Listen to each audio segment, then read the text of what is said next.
Hello and welcome, fellow Aglarions. We are on episode 20. We're right smack dab in the middle of the Kings games. We just went through an orchestra. It was amazing, a wonderful concert.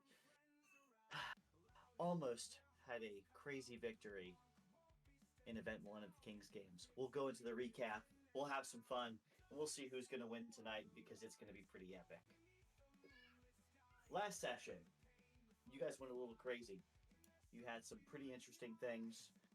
Alara ended up meeting one of her cat friends that she had no idea was one of her friends as she was running around the city playing that man and trying to help the city, trying to feed people, give them gold.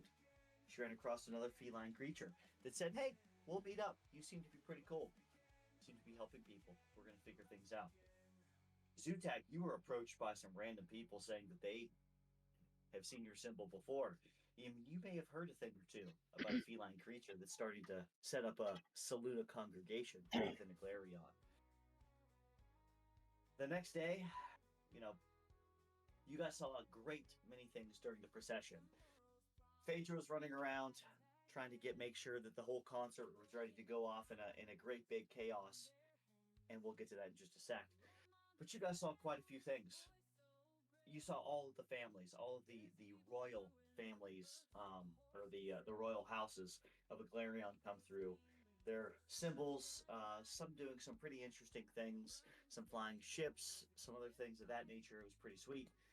You also saw the royal family come through, followed by a young fiery bird that was flying over top of them that seemed to be controlled by a very sketchy person off in the distance. You noticed through the procession and through the King's games that there were a lot more guards, for obvious reasons. Some of them are holding leashes that were connected to saber-toothed tigers. Just the sense of engagement, the sense of protection was heightened. You noticed many mages, um, not only holding the symbols for the royal family, but the symbols for the wizards of the arcane tower that were protecting the city.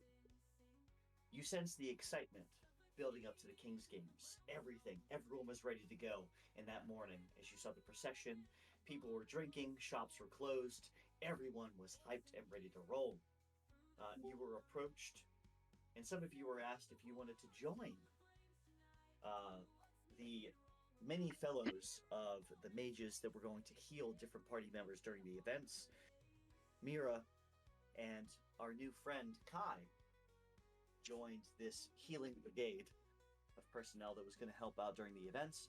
Everyone else decided that they were going to follow the events around and potentially join, hoping to win some gold or some other items based on whatever event you decided to join.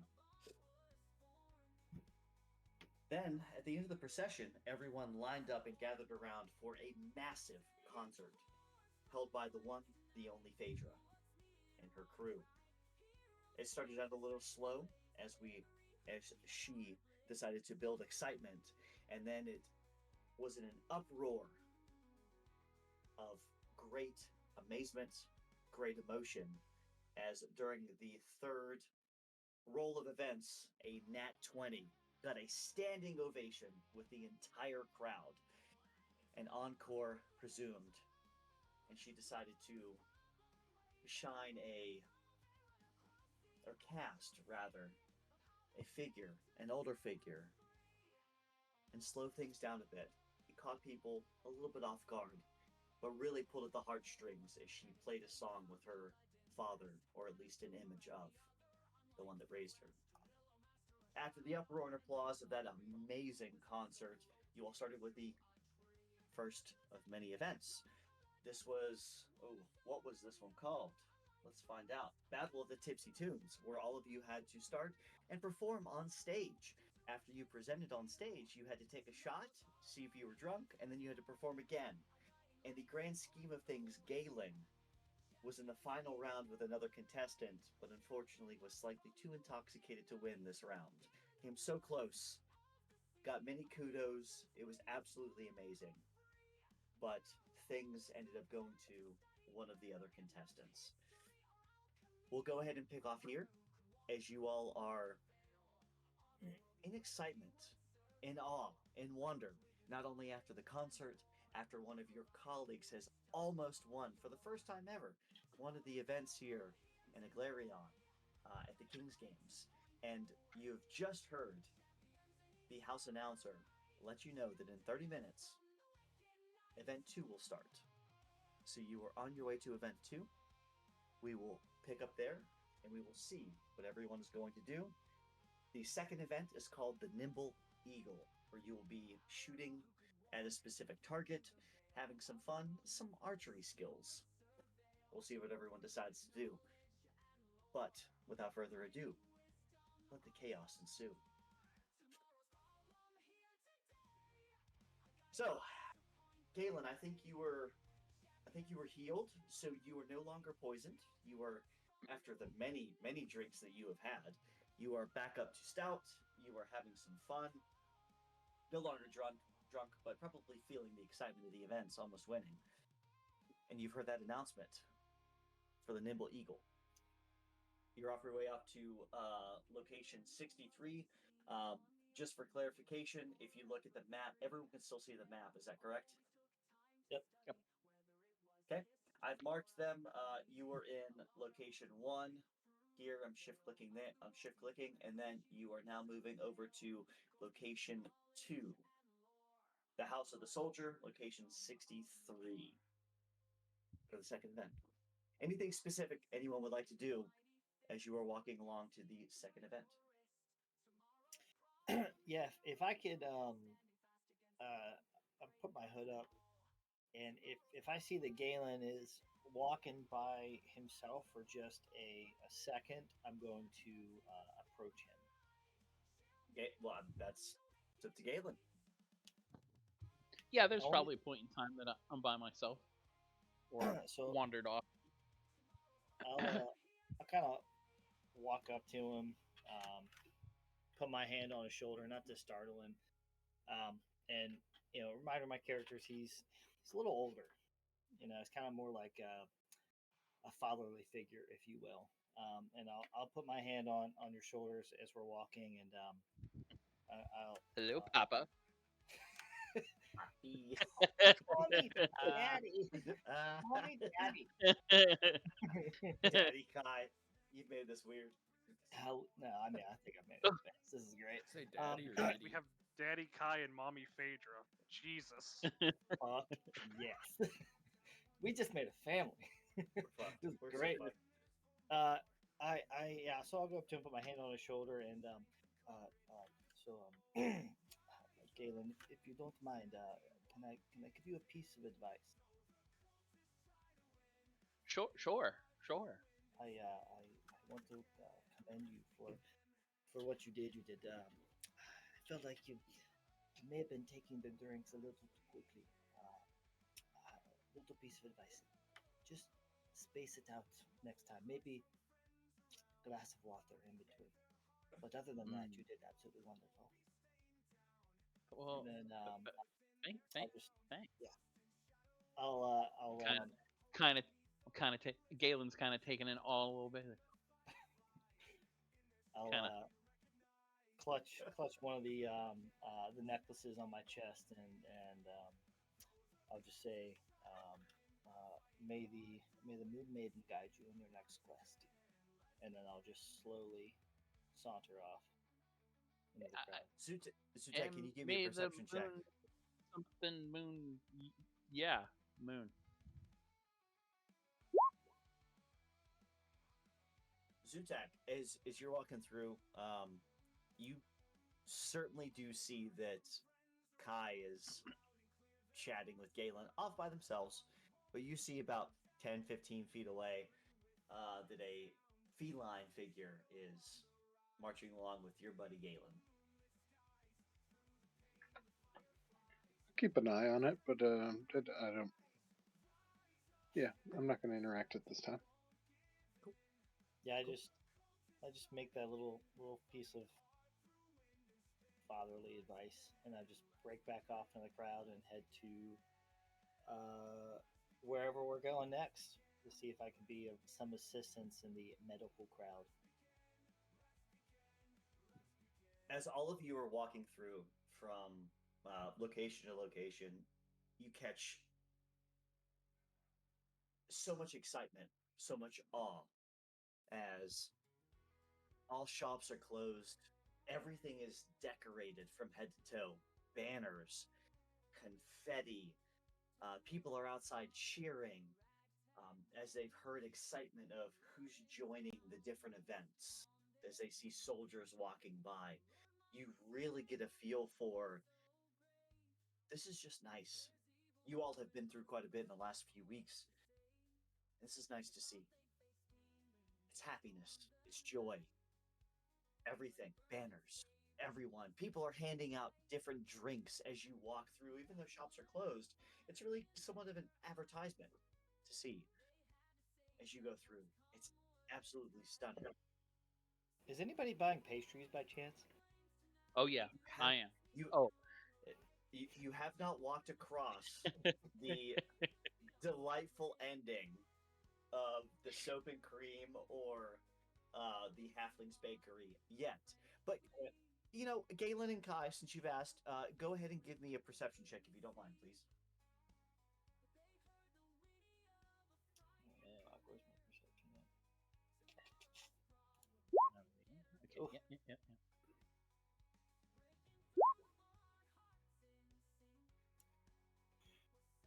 Hey. But both of you, as you're walking through, you are just astounded by the amount of people that are out, the amount of joy and congregation. You've never seen this many people in the capital city before. While it is always hustle and bustle, in some places it's almost shoulder to shoulder as you walk by, and everyone seems to be cheery and excited. It's amazing. It fills your hearts. You don't necessarily see anything specific with anyone carrying around any baked goods, and you have not heard any whispers yet of any massages or delightful endings. Pop This one. pastries. Fuck yeah. All right. Anyone else specifically want to do anything before we go on to the second event? Phaedra's just gonna look around in stalls for some sort of, greasy food to get rid of this hangover now. You can. So two things. You could certainly find food, 100%. Go ahead and roll a Constitution check with advantage. It's either A, you'd be able to find greasy food, or B, you would have probably been able to ask someone you would have been able to ask someone from the in a healing capacity to help you out to a degree, because you were a contestant. I will say with a 20 Constitution save, you're able to find something. Not only you're able to find a greasy food, you're able to find a beer an ale that actually makes you feel better. You feel good. You feel ready for the next event. So you are no longer poisoned. I wasn't, because I passed my last save, but she's just like, I haven't eaten anything all fucking morning. She shows back up like a fat kid, basket full of goodies. Galen, try this. Ooh. What's that? Call it funnel cake. It's already like down his gullet. Extra sprinkles and shit. That's awesome. Some deep fried Oreos we got. I'll take a few yeah. of those. Oh, Dude, that that was was just so fucking- good. I was gonna say it. They I call love this it. a cheeseburger. A burger with cheese. You all take 15 minutes or so to walk up, and as you approach the house of the soldier, you hear different welcomes. Welcome to the Nimble Eagle. The first prize is a potion of fire resistance, sponsored by the Emporium of Marvelous Rarities. You can hear the high speaker talking to people, announcing contestants as they join and sign up. You see a few people starting to join, a few people getting excited. At this event, who would like to join? For this event, just as a description, what you will have to do is, if you do look in your journals, you will see. You should, and if you can't, please let me know.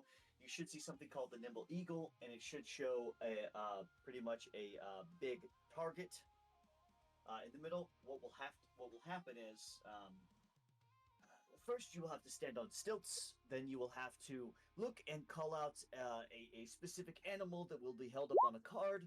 And third, you will have to shoot at the target. Whoever has the most points at the end will win this event. So you can imagine you have to do quite a few rolls for this one. Again, standing on stilts will take a dex roll. Calling out the animal that's held up right by the target is a perception check, and then you will have to make a ranged attack roll. Based on how close you get to the bullseye, we will work on the points from there. And whoever has the most points wins. So, archery contest to a degree. Who's joining? It's gonna be me. Fuck yes. No, I'm not gonna do that one. As we get there and I get to like right around the medical tent, I'm assuming it's like is it like a house that we're at, or it's an event outside of a house, or It's outside. okay, You see, I mean, there are houses all around. You see that, but in this, it's an open courtyard. You do see that there is a large target that's set up, and you see stilts that are set up about 50 to 70 yards, feet, excuse me, 50 to 70 feet away from that target. So you will have to stand on the stilts. You have to look, name an object, and then you have to shoot the target. The medical tent is roughly about 5 feet away from where the stilts are, just making sure that no one gets shot. and then there's like I'm assuming there's a place that you would sign up for the event, just like a little Yeah. stand or something. Yep. I'm gonna do this in the medical tent too, but I'm gonna go up to the admission table. I'm not gonna sign up, but I'm gonna trifle through some of my pockets, and when I can't find it, I'm gonna put on a small pair of spectacles and eventually pull out a bunch of pieces of paper, small pieces of paper with a bunch of crude writing on them, and on the top of it's gonna have the symbols of the Silver Lady, and I'm gonna go up to the admissions table and say, if you don't mind, can I set these here for anybody who may want to take one? It's just a little bit of information about the Moon Maiden. I'm just gonna set them Okay. out without him giving me an answer, just as like a lonely little hermit. So, Okay, so you were JWing this whole thing. Got it. Okay. Wow. Got it. Okay. Then Love it. if Uh, he go doesn't ahead- respond, I'm gonna. Go ahead and roll a persuasion check if you don't mind. Yeah, I honestly, I'm gonna say that, and I'm kind of just gonna set them down. And as he goes That's to say okay. something, I'm kind of just gonna turn around and walk away and just leave I- them there.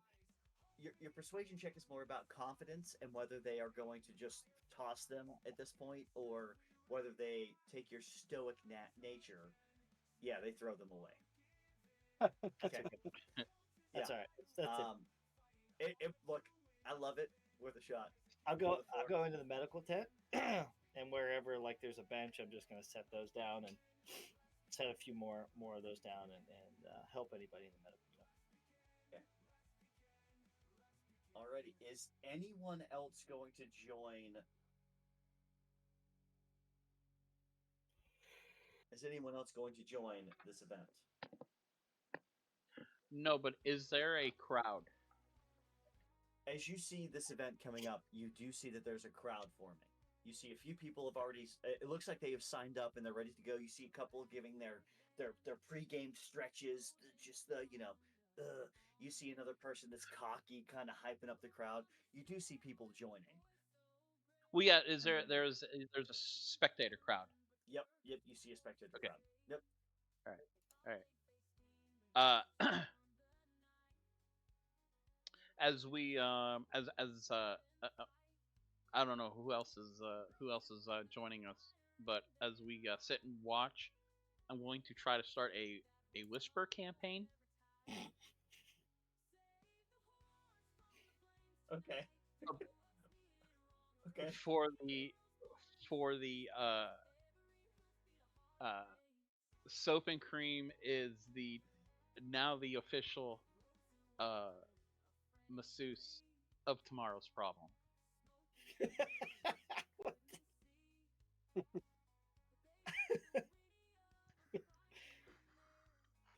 So the sex Uh, parlor is our official massage place. Got it. Okay. Oh no, it's not a sex parlor. Sex parlor. It's a happy ending parlor. It's We'll close. take care of you inside and out. Exactly.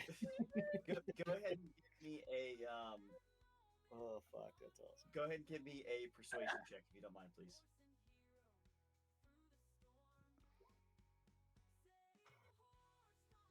Oh fuck me. Holy shit. Roll a nine. Yeah. That's ins- 26, almost a nat 20. So you start to talk to people. You sit down and you're like, oh yeah, I just feel great. You're stretching. You're feeling really good, like really laying it on thick. Almost enough to where people are like, what the fuck is this guy doing? Like he's stretching in front of me, like shit's being weird, and he just feels like super awesome, and they're slightly jealous, but like, what the fuck?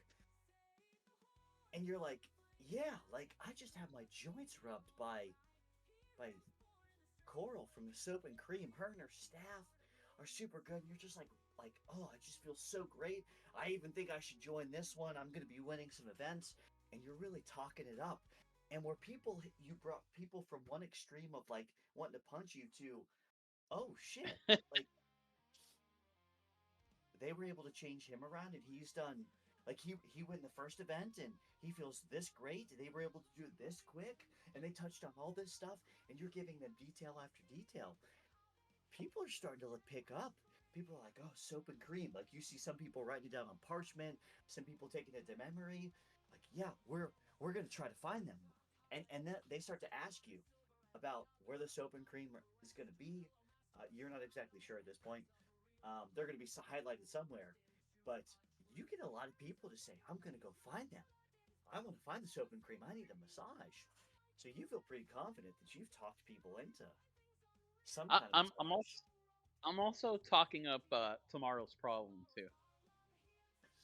What are you trying to lead people on with the with tomorrow's problem? What's your what's the You angle? know, they're the heroes of Aglarion, and they're going to be the saviors of the city if um, if things turn dark. Yeah, just you know, rumors.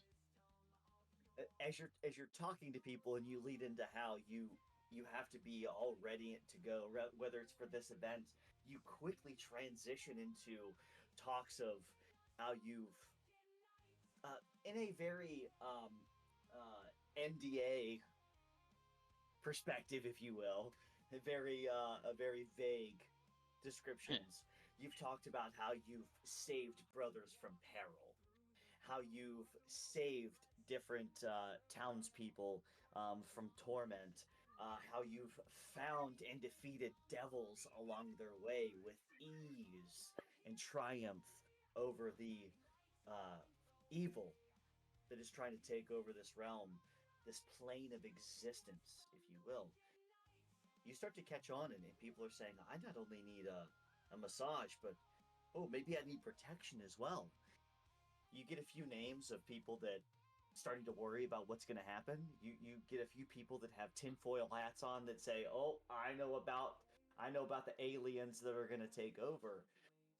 But you also start to get people to thinking of, "Wow, the royal swords are here to protect us, but maybe they've added on a new line of elite personnel. Tomorrow's problem to protect Aglarion."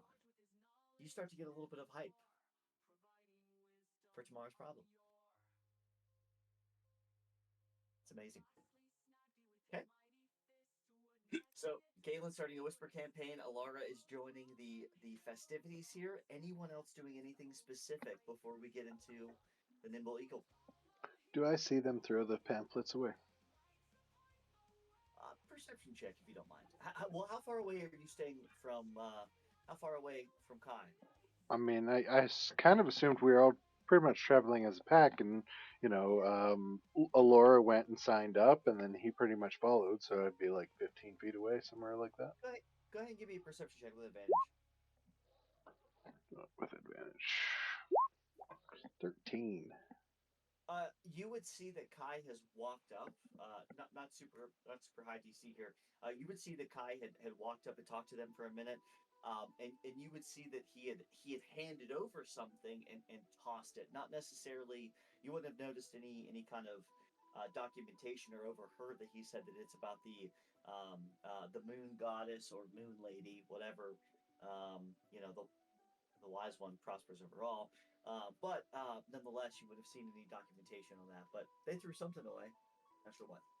Okay, then never mind.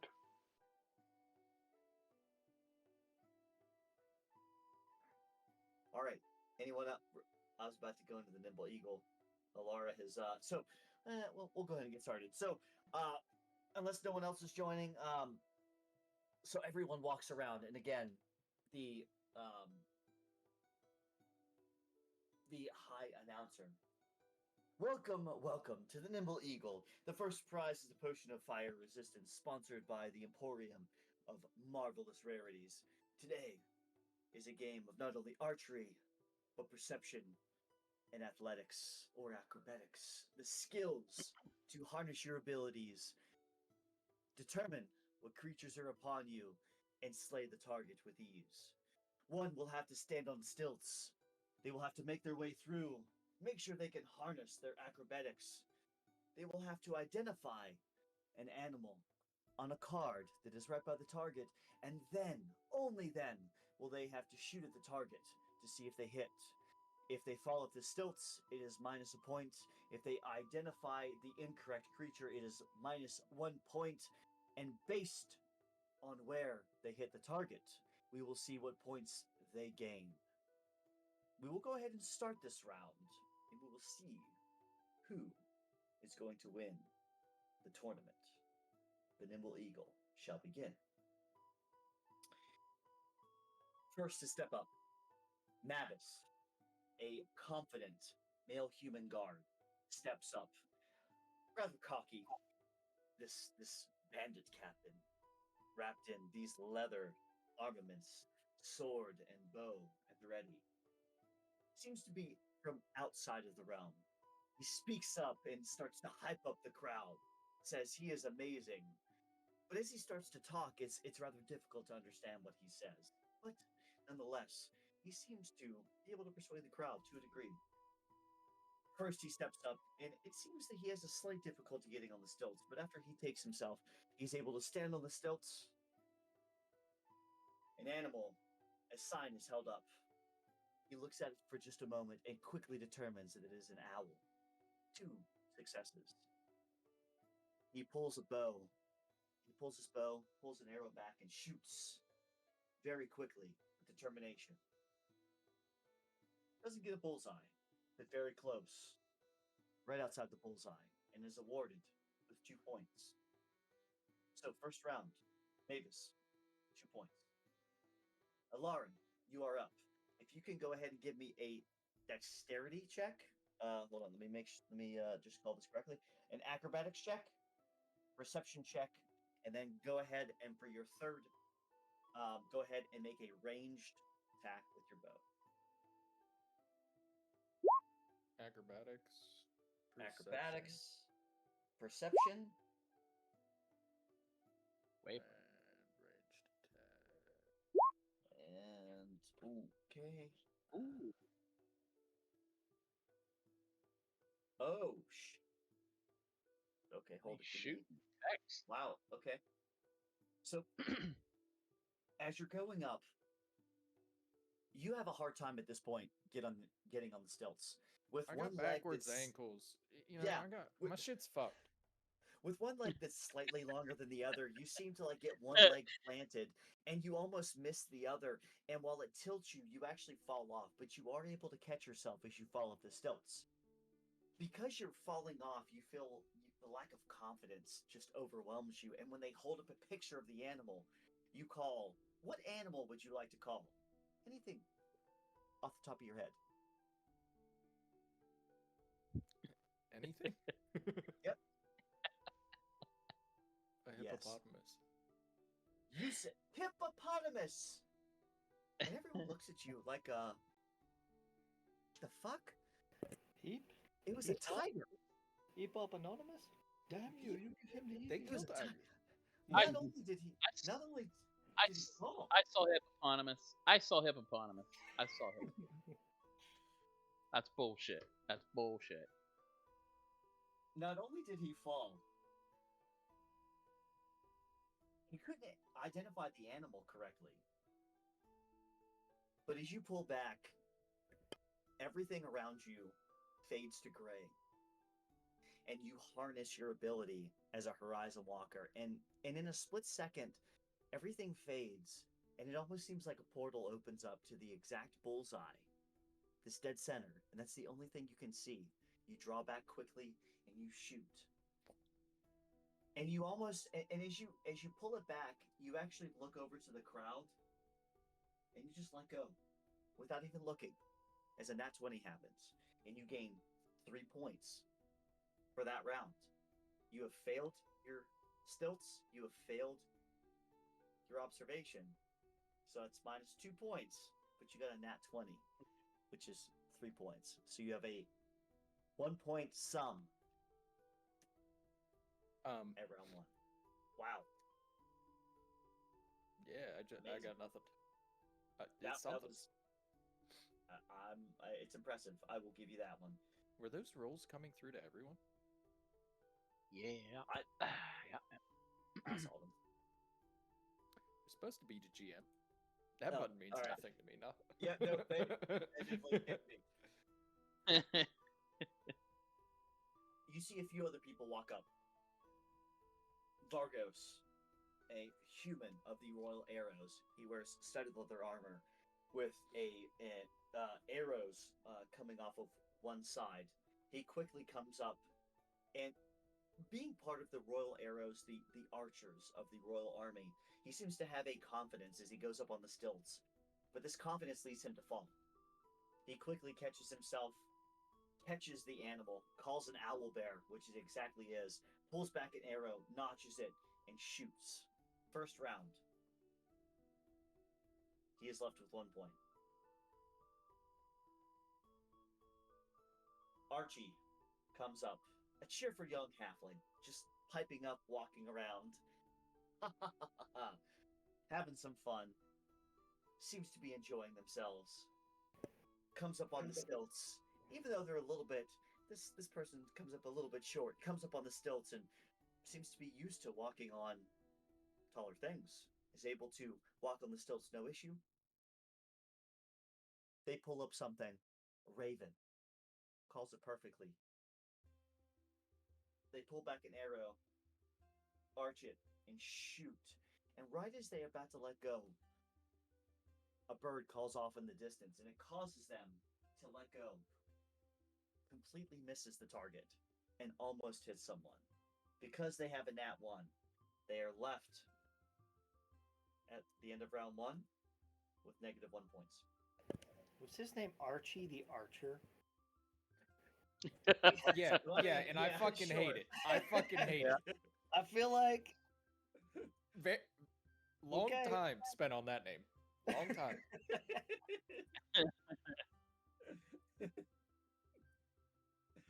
Thank you.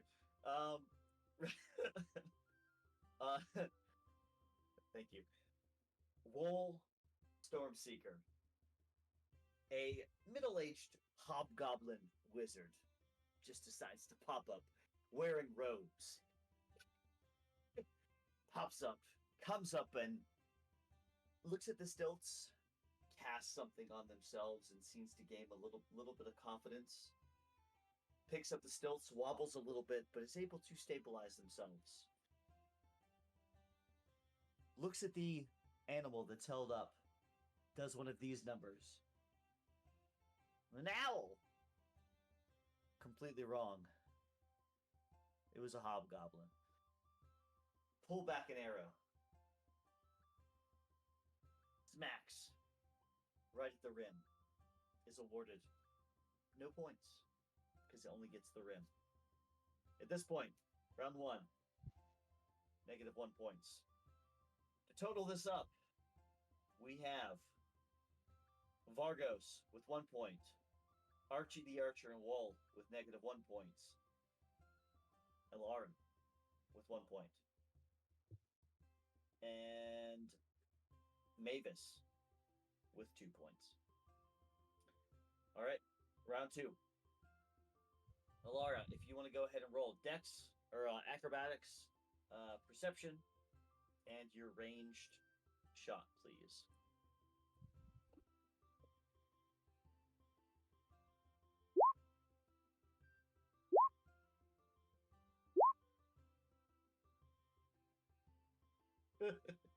Yeah. Okay. After this amazing feat, now I just want to see something. You didn't like. Dog shit, son. Yeah, I'm making sure here. Okay, yeah, it was. Oh, you got a 15 for the longbow. Okay.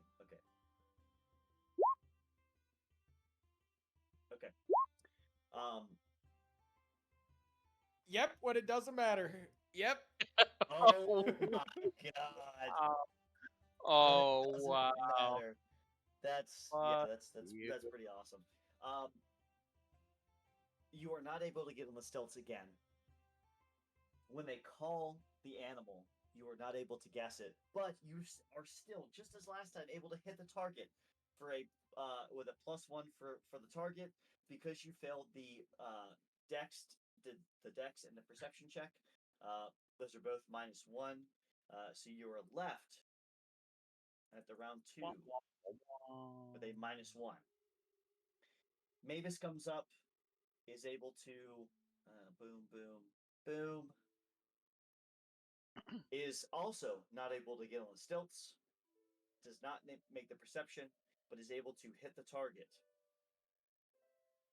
Because they are able to hit the target, but not able to do the other two, they are left with a -1 at the end of round 2. Vargos, round 2, is able to get up on the stilts, is able to call it successfully, but misses the target. 0 points. Archie the Archer, your favorite, your love and truly, round 2, cannot get on the stilts, does call the animal successfully, and actually almost comes spot on to Bullseye. Because it's so close, they get 2 points for the shot, -1 for not getting on the stilts. They are left with a +1 points at the end of round 2. And Wool, Stormseeker, is not able to get on stilts, is not able to call it directly, and misses the shot. -2 points at the end of round 2. Hold there. Okay. All right, Alara, let's go to round 3 and see what we got here, and then we will sum up the points all at round 3. Can you just use those 2 rules? I wish. I mean, you know what? Actually, you know what? I will use them for you. They're successes. They don't gain you any points, though.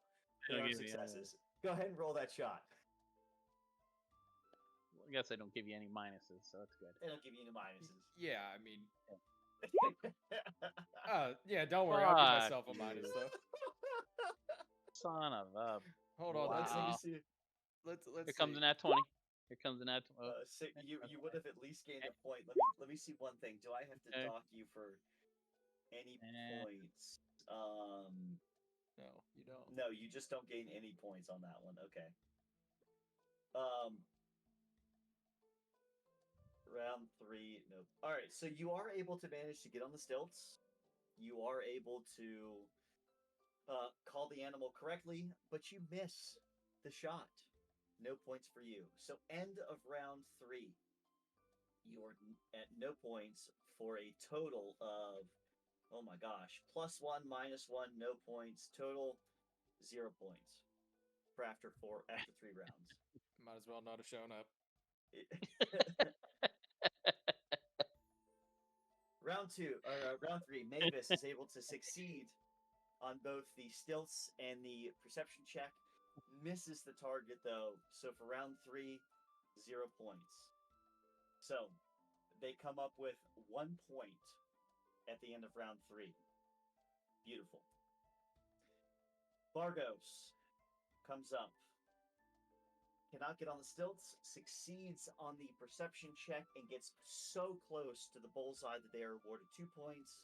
Round 3, they are awarded with +1 points. So the total at the end of round 3. Oh, come on. It's a good thing you didn't make this like a 10-point game. We'd be here all night. Yeah, oh my god. That's what At the end chemistry of, gets you, kids. Hey, get out of here.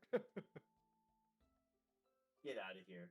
2 points -1. Okay, so we're gonna say total is +1. Okay. They are left with. They are left with 1 point, same as Mavis. Archie the Archer, your one and true favorite, succeeds on both the stilts and succeeds on the animal check. Misses the target. Total points 0 at the end of 3 rounds. Wool, the last contestant. Oh man, this just doesn't go well for Wool. Wool succeeds on the stilts, misses on the animal check, and shoots very wild. Gets no points. They get a -1 point. So that is a -1. Ooh. No point. -1, -2, -1. So at the total of this, they are at -4 points.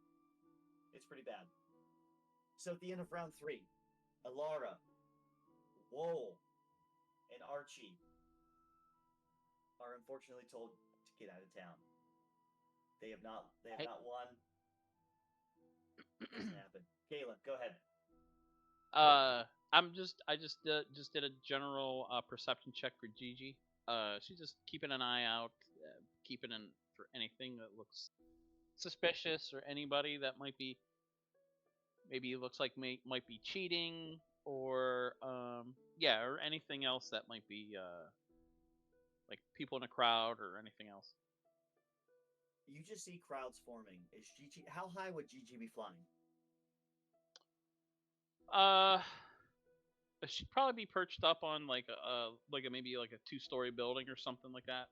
Like kind of trying to get a view. With a 22, you notice that a few things.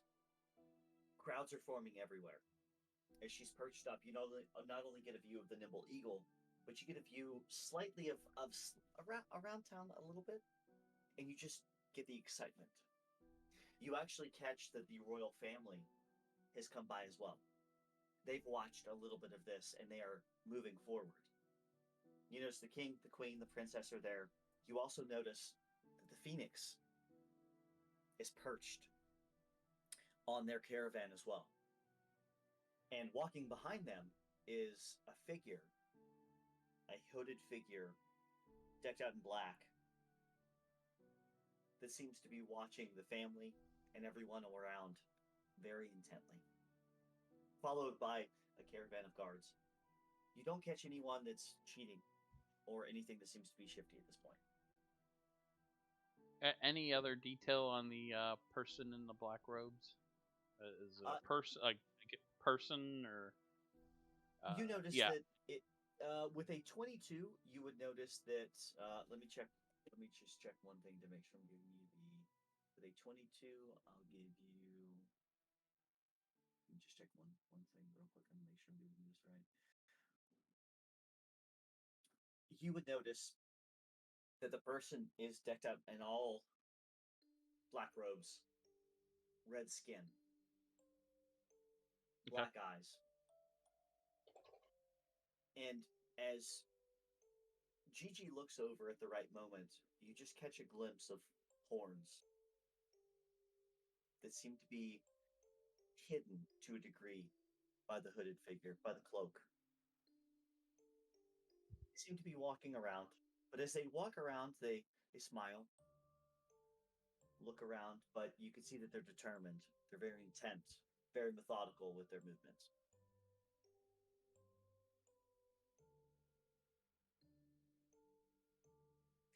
We go back. Go ahead. That in mind. Okay. Yep. Mavis and Vargos are the last two. They're called out for a tiebreaker. Mavis goes first. Mavis is able to get on the stilts, is not able to call the animal, but is able to get very close. Is able to get very close to the target. So, not making the perception check, but able to get very close to the target. You have a -1 for the perception, a +2 for the shot. You are ending with a +1 point. Vargos comes up for the tiebreaker, is able to succeed on the stilts, is determined with calling, almost calls it as soon as they hold up the animal, and pulls back and in a cocky manner looks away as they shoot the target almost dead on. With 2 points in that round, Vargos wins. Vargos is awarded with a potion of fire resistance, handheld high. Vargos walks around on stilts for just a few moments in triumph as he reaches down, grabs the potion of fire resistance, pockets it, and triumphs for a victory for the Royal Arrows. You can see that the king and queen walking by hear that off in the distance and clap. Everyone shouts in excitement.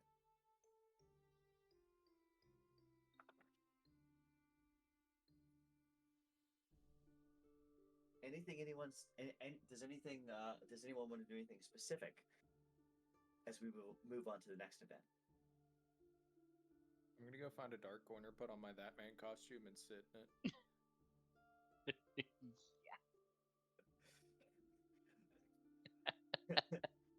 Like the darkest of nooks. In shame. Are you trying to hide? I'm assuming you're trying to hide this from everyone? Yeah. All right, give me a stealth check. You know what? Because of your disappointment in yourself, go ahead and give me a stealth check with advantage to do this. I just want to see if your rolls are better than what they were. Do you have heavy armor? I mean, it won't matter, but I was just curious. Yeah. Oh shit!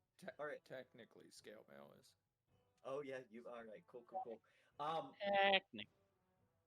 Because of the amount of people, I mean, you are able to go up and find a dark corner, but you do find a few people that are able to catch you like a glimpse of you putting on the ears and whatnot. But you get a sense that most people have walked by because at this point, people There's are drinking, better shit they're going excited. Yeah, you're like, oh, someone's hyping up for another event. You know, they don't give a fuck. So, Alara, dark corner to put on that man costume after losing. Okay. Anything else from anyone? When we get to the next Is event, is go ahead. is that man with us still, or? I'm always with you. Alara? Yeah. I'm always there. I'll I'm technically still on the grounds. Yes. Okay. I'll come. I'll come up. Come up to Alora. That was a good try. that, man. That was a good try. Thank you. But I have shamed my people. Now I must shame myself in the corner. I mean, you did all right. You did all right. It's okay. Wasn't good enough for government work. And that's all I know. Not sure what that means, but okay, sure. See something. With these words of encouragement, I'd take off the ears.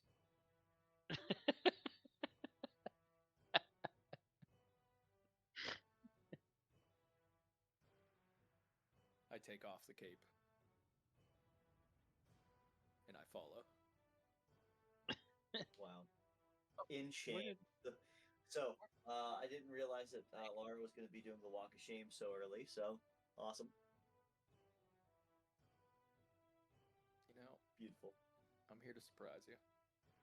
With 2 nat 20s when I don't need them. Yep. Dude, it was so good. As you all walk up... Oh, go ahead. Go Is ahead, that Ryan. technically 3 back-to-back? Was it my attack and then... I think you had 2 rolls in between. You had a couple rolls in between that, but it was fairly close. It was rounds. You had Oh, yeah. not 2, round 3. You're right. But it was pretty impressive. I'll give you that. I'll stop interrupting. Oh, you do what you want, Laura. As you walk up, you hear the high announcer state that Merfolk Lumberjacks. The event is taking place at the Zankar Plaza, which is location 50. As you all walk up, you see that there's a large farm wagon stands in the middle of the square, painted different colors. The colors of the capital city. Yellow, green, and white. There are a plethora of heavy tree logs that are placed alongside this wagon. A few barrels sit away from the wagon, and next to them, there are a couple of odd-looking glass spheres and tubes laid out on the ground. For this event, what everyone has to do is you have to see how many logs you can pick up and move to this wagon, while the 2 spheres are filled with water and placed around your head. You have to hold your breath, and you have to see how many logs you can place in that wagon in a short period of time while you're holding your breath. What you will have to do is, so for holding your breath, it is 1 minute. Okay. I'll get to that. Okay. 1 minute. Hold your breath. Okay. So you will have to hold your breath first. It's a minimum of 30 seconds, regardless of your con modifier. You have a plus 1 minute per your con modifier. So if your con modifier is 3, you can hold your breath for 3 minutes. You have to then make an athletics check per minute. Okay? So once you make an athletics check per minute, we'll see how many logs you can move over to that wagon. If you fail a con saving throw, you can push your body to try to lift another log. You can do that. It's a specific DC. If you succeed, you can get another log. If you fail a DC, you will pass out and you will fail. So, this is all about holding your breath, high constitution, high strength. Who's joining? As people are going to sign up, Zutag, you're looking around. You see a lot of hustle and bustle at this point. You're walking past the Lucky Leap. You're walking past the Soap and Cream. Soap and Cream, at this point actually, the Soap and Cream, that specific location is closed right now. And it says, you just see as you walk up, and Zutag, I'll give you with this perception. With a 19 perception. Meet us at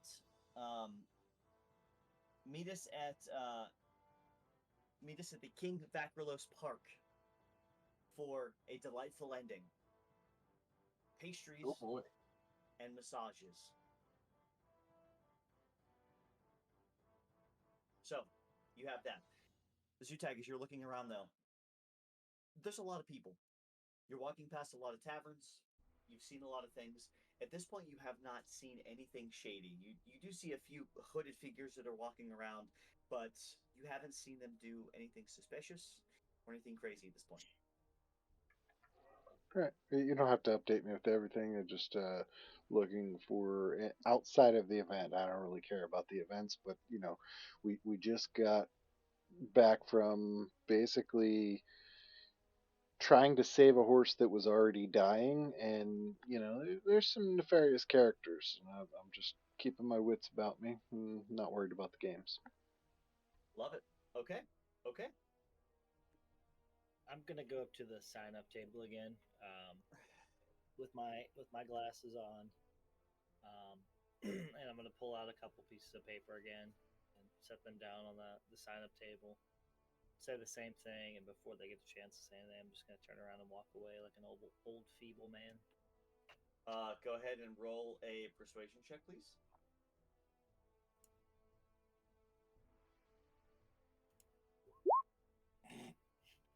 They throw away the pamphlets yet again. It's not. They are too dedicated to this they're too dedicated right now. You know what? Fuck it. I'm gonna be at the sign-in table like, excuse me, that was very rude. I suggest you put them back.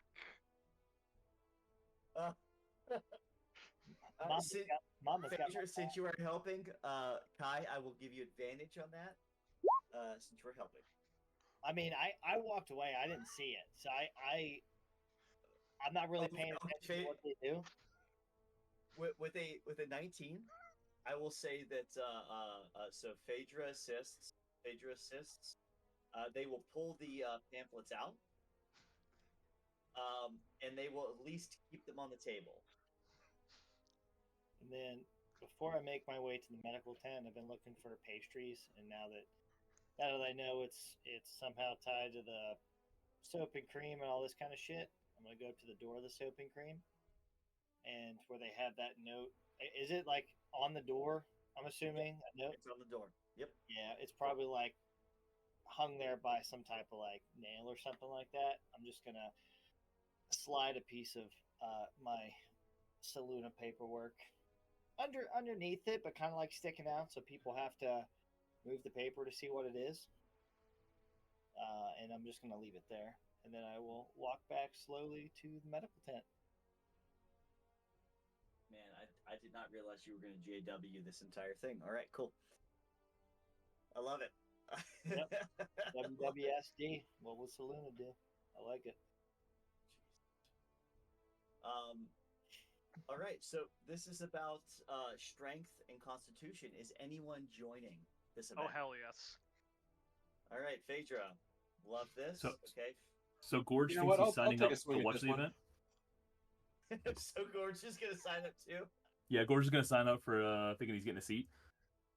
This is so good. Okay, Gorge is signing up. I just love He thinks it's some kind of raffle. I absolutely love this. Okay. Snaggy's gonna sign up too. Oh my god, this is so awesome. Okay, give me 2 seconds. I'm just clearing a couple of things here. So I have everything for the other contestants pre-rolled. So I'm just copying and pasting a couple of things over just so I can snag. I gotta copy and paste a couple of things over, and that way we can do this. Ooh. Oh, fuck me. Okay, there we go. Okay. Anyone else joining?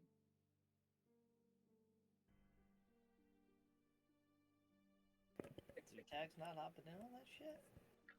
No, I already said I'm not worried about the games. I'm watching everything outside of the games. Damn. All right.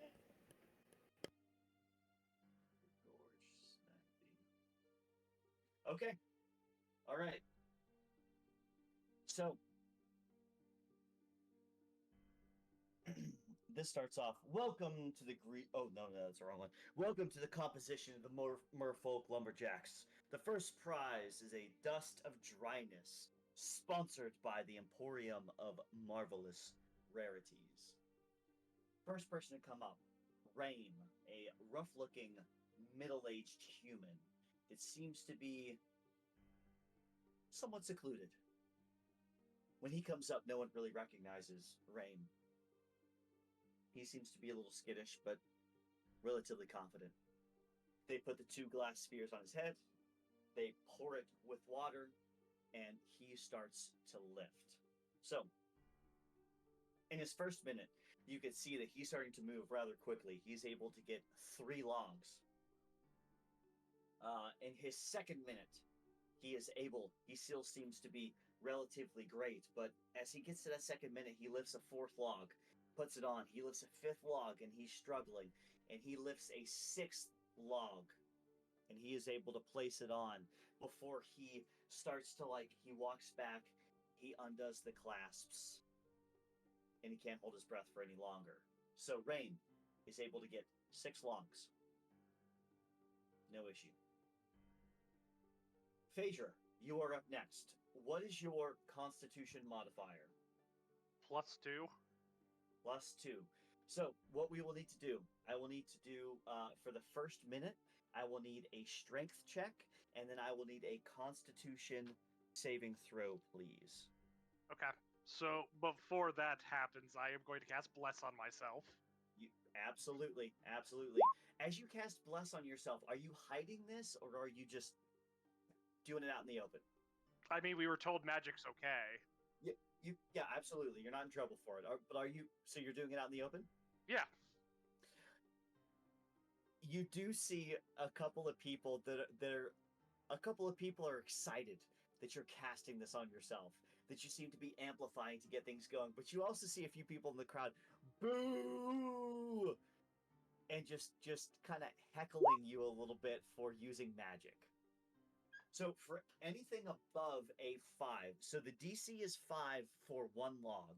Anything above, for every 5 above a DC of 5, you get an extra log.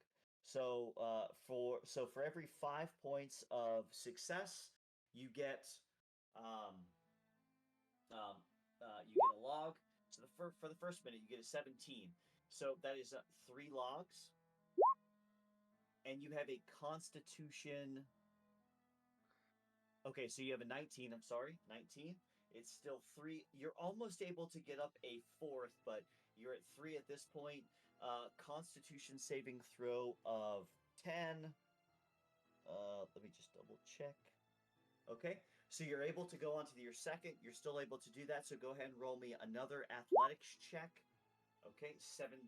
Let's see if you can get above a 20. Let's do this. I'm hoping for you. Oh, nope. 8.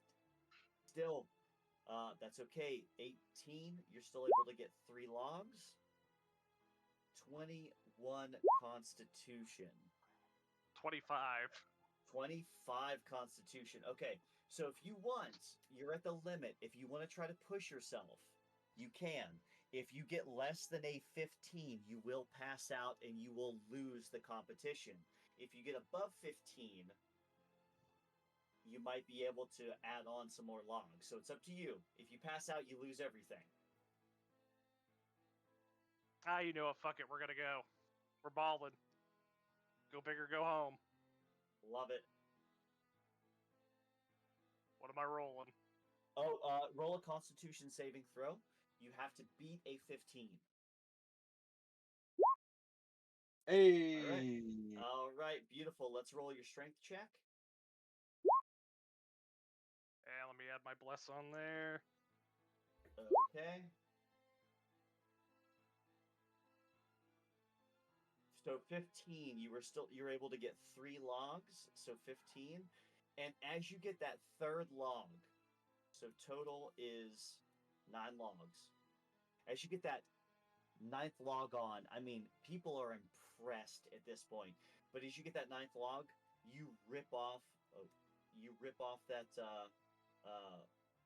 the spheres, and you're exhausted. You're breathing heavily, but you can see the crowd is pretty amped because you just put the other guy to shame. I Fabio whip my hair.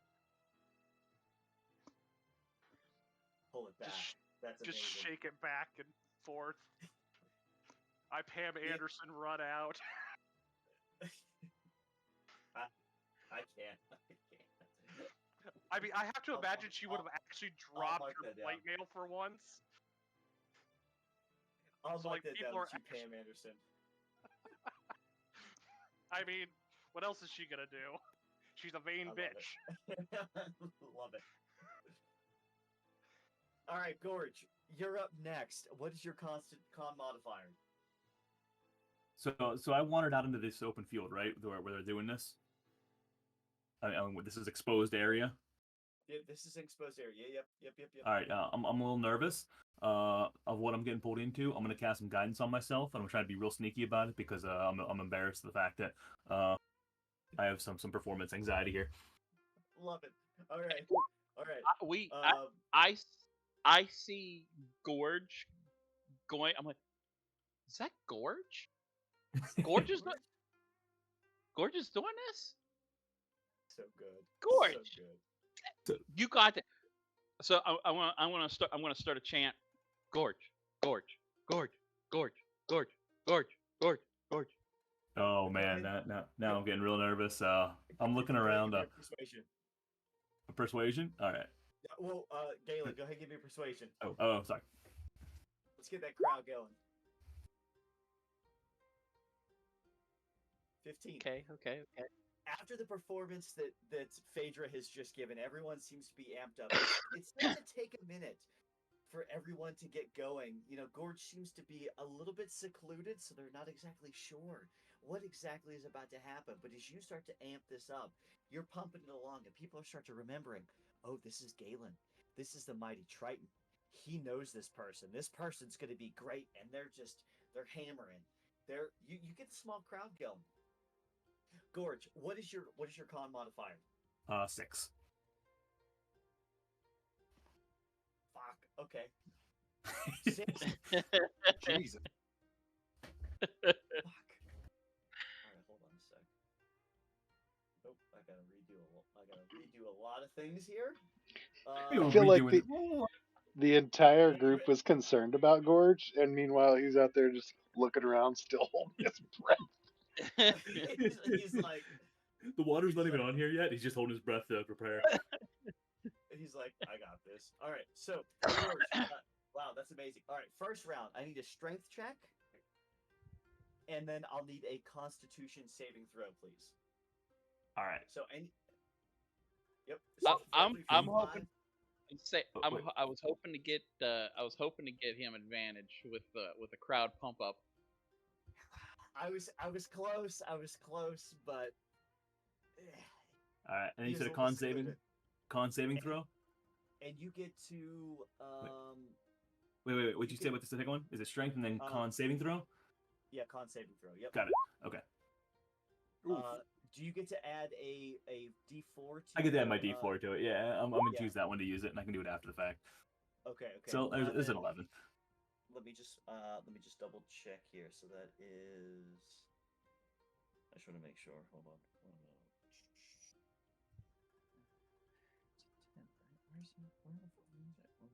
Okay, we're good.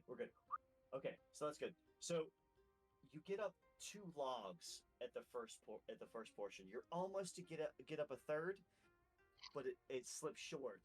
And while it seems like while people look at you and you look around the crowd and you take in a large gulp of water, people are like, "This fucker's it's coming off. It's done. It is what it is."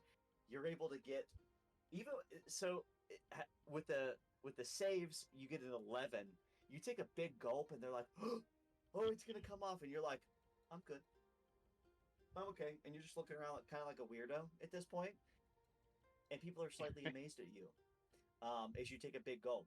Now let's go ahead and do a second strength check and then another con saving throw, please. So 2 logs for the first minute.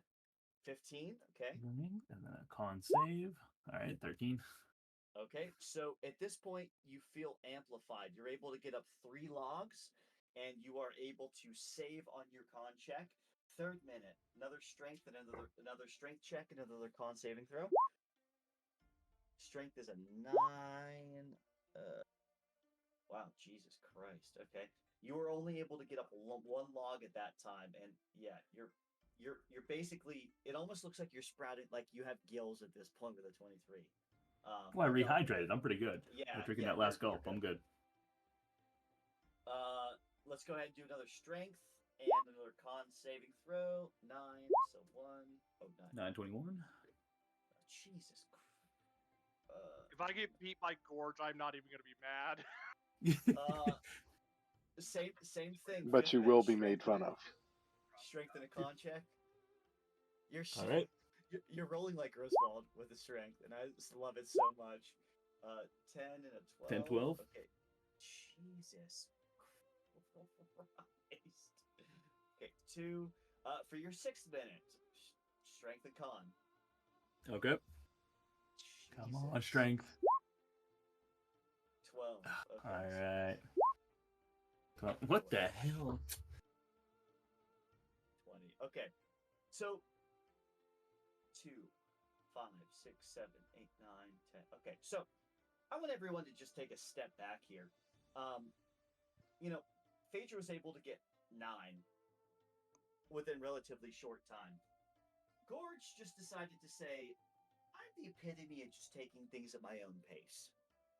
And literally just says, I'm going to sit back and I'm going to hold my breath for a fucking eternity. And you just pick up a log after a log nonchalantly. And everyone, like, after the first, 2 minutes, people are starting to move towards their seat. After the 4th minute, people are standing up. Like, what are they doing? After the 5th minute, how is he holding his breath this long? And you're just still nonchalantly moving these logs. And the 6th minute, you slip a little bit. You pick up another one. Imagine that you do one of these numbers. Say the wise one, but no one can hear you because your face is consumed in water at this point. Zutak can hear you, though. You said the wise one. You put up that 10th log, the 11th log, and then you break the clasp, ever just nonchalantly, and you just look around at everyone. Oh, was that it? Was that okay? I see Phaedra nearby. I hadn't seen her before. I'm gonna get rather excited and wave and go over, and I'm just gonna kind of stand beside him and beside her. And I thought I was signing up for VIP tickets. I didn't know I was helping to set up. I hope I put the logs in the right place. Gorge, And then I'm gonna wander off. Gorge, Gorge, did you really- What? I Oh, you one thing, Gorge. Did you want Yeah. to push yourself? If you want to Oh. do a con check, I apologize. I don't. oh, want to heck give you- yeah, I do. I really Okay. want to help moving these logs. If you I think wanna- I'm if you setting wanna- up for the Kings games. If you want to push it, Alright. you have to make a 15. Oh, yeah, okay. Oh yeah, I'm pushing it. So is it a con save or a con check? Which A con save. con save? All right. Yep. Wait, hold on. Is it the 20 or the 9? Oh, the 9. Okay. The 20 was the last one. Okay, so if you push it and you fail, you lose everything. If you push it and succeed, Oh wait, I lose? I thought I just pass out. no, if you pass out, you lose everything. If you pass out, you lose everything. Yeah, I'm gonna hold So him I'll up. give I'm it- going yeah, any further. I give you that. I wanted to explain it. Just wanted to make sure. Wait. If Okay, you so yeah, pass no out, roll- You no- lose everything. Okay. Good. Okay, you're holding it. So you come out at 11. Please continue with Phaedra there. I wanted to explain that real quick, and I didn't want to jip you just in case. Got it. No, all good. Yeah, that's all I'm saying. I just I know that's helping set up, and I'm gonna meander off. I didn't even know I'm supposed to wait for results or anything. Jesus Christ. Okay. Yeah. All right. Snagdy. All right. What is your Constitution modifier? By the way, I forgot about Snagdy. I see Snagdy there. I'm just gonna be like, they want the logs over there. I'm a little tired. I'm gonna go rest. I'm just gonna give him a thumbs up and I, carry I'm a about my little- business being just fucking awestruck at this whole thing. So Evan, just for clarification before we go into saving, was it our con modifier or our con save that everything was based off of? Con save. Were you rolling this? Yeah, con save. Okay, because then if we're going by con save for how many rounds we could go, I could go 2 extra minutes because that's a 4. Wait, That's why hold I'm on. asking. Hold on. Where are we at here? Recoup me on what you rolled. Hold on. Did I miss something here? Hold on one sec. You know, we're rolling saves, Yep. but the whole thing is Isn't it- based on the modifier, the straight con modifier. Yeah. So how long you can hold your breath is based on your con modifier. Okay. At the end of each minute, you have to do a con save to see if, with you exerting yourself, if you could still lift those logs. Okay, I was just making sure because it's like a +6 con. You can't go above a +5 in D&D. Gorge, what's your con? What do I got here? 23. Yes, you guys did the 4d6. You guys are able to do that, so that would have gotten you higher. Plus your, I can't remember what feats and stuff you've taken, and then whatever artifacts you guys have at the moment. Okay, I was just checking because it's like, wait a second. Yeah, you guys did the 4d6 for all your stats, so that would have been an elevate. If it's 46 and then minus the one roll, so you would have had elevated stats plus any feats to get the 20, and then any of your any items might put you slightly above that. So we would be able to go to up to technically a 30, but that'd be super hard right now. Okay, we'll check that. Yeah, I know you and I went over this earlier because I want to make sure it Yeah, wasn't yeah. over the 20. We reviewed it a few months ago, but yeah, we can double check. Yeah, we're good. We're good. All right, Snaggy, where are you at for your con? My con modifier is a 2. 2. Okay. All right, let's do a strength check and a con saving throw for that first minute.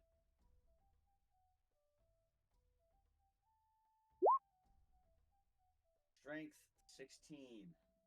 That's 3 logs. And then 11. Okay. They put those hemispheres around you, filled up with water. You are able to get 3 logs and keep moving. No issue. Second minute. What do you got? Let's do a strength and then a con. Strength. Yeah. Oof. Ooh, 9. That's all right. 9. And then a con. 1.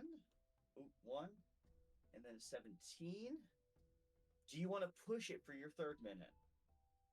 Let's fucking do it. Okay, if you fail a 15, you lose it all. If you get a 15 or more, you keep going for a minute. Well, I mean, after watching the previous 3 performances, I can't let anyone one up me, so I'm just like in it, man. You know. All right, go ahead and do a con save. I love it. What? Oh, that was the strength check first. It's okay. Oh. 3 con. All right, so you push it. You decide to keep going. You try to lift up that third one, and as you lift up, your back creaks, and you yelp out in pain. And as you yelp out in pain, you just inhale a bunch of water, and as you do, people see you start to panic, and your eyes go wide, and you fall to the ground. They're able to catch you and take off the hemispheres. No permanent damage, but you have passed out. Disqualified. Just let me sleep it off. Disco. Boom. I'll go. Kyle, go out there and grab him, throw him over my shoulder, take him back to the tent. Like a swift angel of death, my hood will stay up. I'm just a little gnome. It shouldn't be too hard. And I'll take him back to the tent and let him sleep it off. Check him for any injuries, but he just passed out because he couldn't breathe. I'll let him sleep. He'll be fine. All right, you are able to. I don't think you're any issue with helping him. So you see a few other people come up. You see a female orc by the name of Draskara come up. She's able to hold her breath for a few minutes, but unfortunately, in the first minute, she rolls that 1. and also fails a con saving throw. Literally passes out. Because she's an orc, she tries to push herself, passes out, disqualified, no logs. Yshale, Better than her. All right, I'll take it. you see a male figure walk up. Galen, you would recognize the bluish tint of the skin, but you didn't recognize necessarily the gills. Yshale tries to disguise himself, goes up, and is able to put a few logs in, and is able to like keep going for a little bit, but it seems that Yshale has a hard time with the logs. After a minute, the armament that Yshale is wearing starts to peel back a little bit, and the crowd starts to notice webbed fingers and webbed feet as they start to call out the Triton that has entered the competition. Boo! You can hear them yelling because this person can hold their breath for as long as they want. At a certain point, That man's a fucking fish. they start to catch on, and after 7 logs, they look at him and say, disqualified. Cheating. Y'shtar, a powerful young male human, comes up. I just want everybody to know difference, not me. That was somebody else, not me. All Tritons look alike. Galen, as you say that, they're like, we know the mighty Triton is above all cheating. We have heard Canceled these the days. mighty Triton. Hey, I didn't say anything about like, a male boxer or anything like that, so I think we're okay. Saying. We'll never get canceled. Sensitive. We'll never get canceled. Never mind. Not gonna say it. Just gonna. All right. Y'shtar, a powerful noble male human noble, comes up. Intricate robes. Seems to be a little bit overdressed for this, but is able to hold their breath for a little bit of time. But feeling that he needs to prove himself, pushes himself, and also passes out. Disqualified. As no more contestants come up, Gorge, they come and try to find you. And as they do, let me just say, Gorge wins with 11, or Gorge wins 11 logs. Well, you're calculating. I'd just like to congratulate Rusty for both him and his character passing out during D&D sessions. First person to do it. Touche. Gorge, as no one is able to beat your 11 logs, everyone seems to be astounded at what you've been able to accomplish. You are awarded a Dust of Dryness. I could put that in your. I'll put that in your character here in a little bit. And go ahead and, for the sake of it, go ahead and roll me a persuasion check if you don't mind. All right. And I'm gonna thank you. I did not think I got paid for this job. 14. Okay. All right. We'll see what happens later on with that. You are awarded with this. And I will say, since Galen has started a whisper campaign about tomorrow's problems, I will ask, Gorge, do you associate yourself with tomorrow's problems? I do. Okay. If we had sponsorship, I probably would have worn the jacket. Yeah.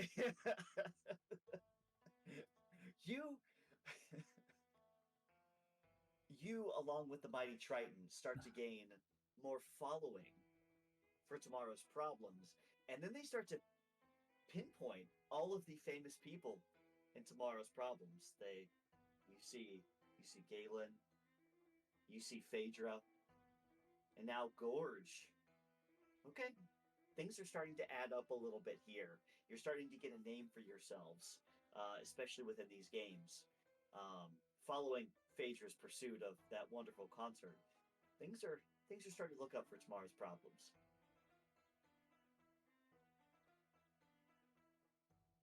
with the second event, or third event finished, you make your way on to the fourth event, the Greasy Pole. You hear the high announcer say, "The Greasy Pole at the King Vicrolos Park will commence in 30 minutes. 30 minutes. We will see you there."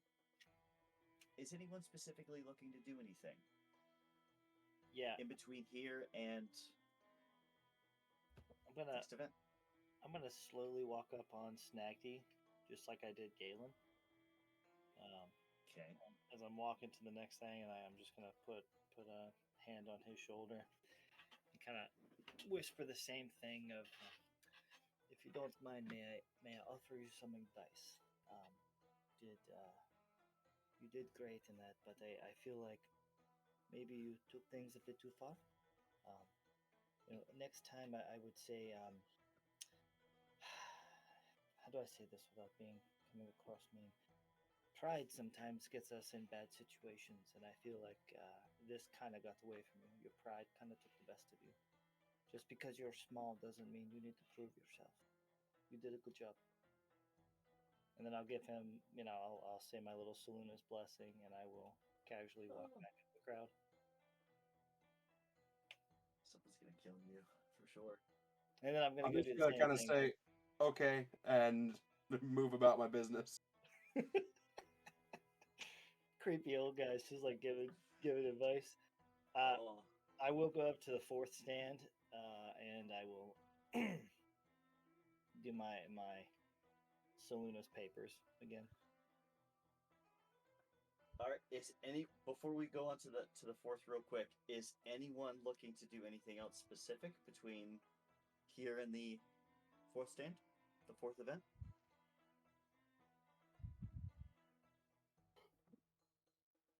Nope. Okay. Go ahead and give me a persuasion check, Kai. Nat 20, Nice. baby. Nice. About time.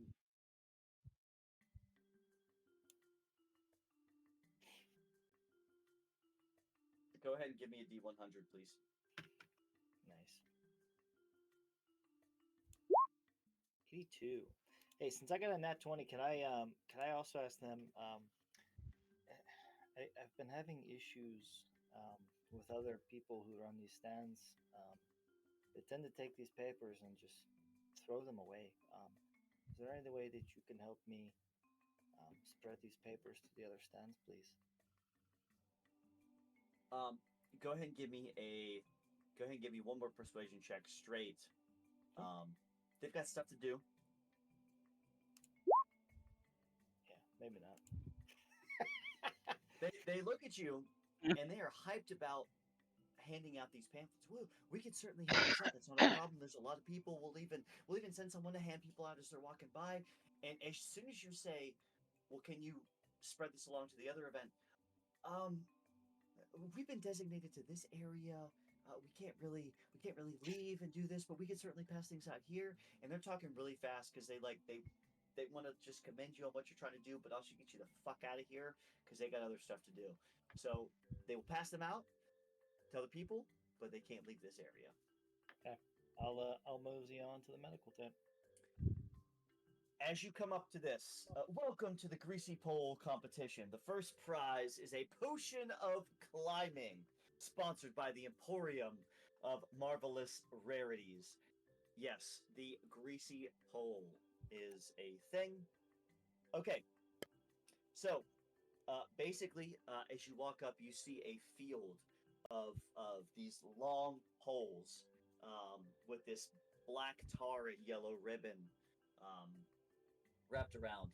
You have to try to climb to the top of the pole, and the first one to untie the knot at the top of the pole wins the competition. So, you must succeed on 3 successful athletics checks to see if you can reach the top of the pole. If you fail one of those athletic checks, you then have to roll a acrobatics check to slip back down safely. You will automatically go back down to the ground. You will have to make an acrobatics check to see if you can hang on and slide back down safely. If you fail an acrobatics check, you just fall and take damage. Okay? If you can roll 3 successful checks, 3 successful athletic checks in a row, you then have to make 1 dexterity check to see if you can untie the knot while you're at the top. From there, you will, if you can't untie it, you would then have to make other athletics checks to make sure you can maintain yourself at the top, and then do another dex check to make sure you can to see if you can untie it. So this is all about athletics and acrobatics. Who wants to join? Am I unpassed out now? Yeah, you're good. All You're right. good. I'm gonna do this one too. Yeah, screw it. Joins? I'll join in too. As you fucking should. My Okay. dex is shit, so this will be fun.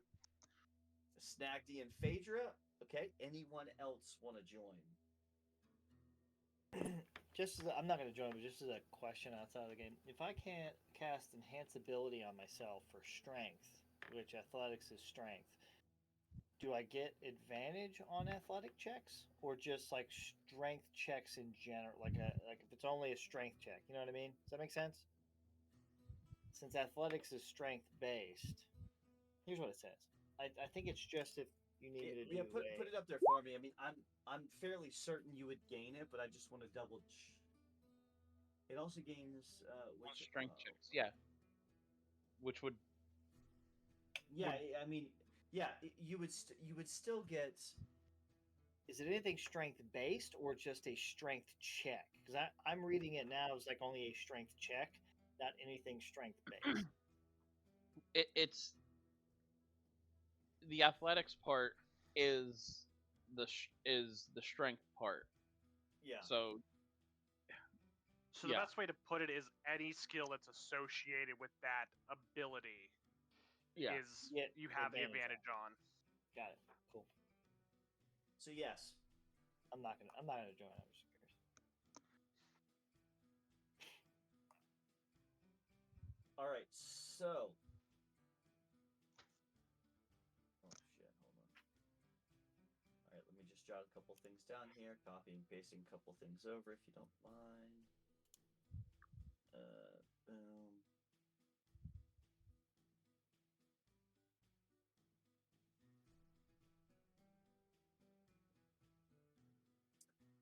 Almost done. Okay, and then let me get this done for Snagdy, and we should be.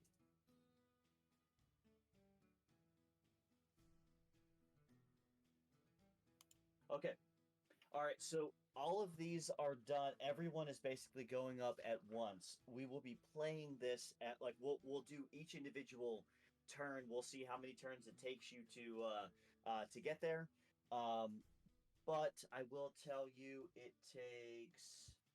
You have to beat this in. Let me just double check here. You have to beat this in. Nope, that's not it. More folks.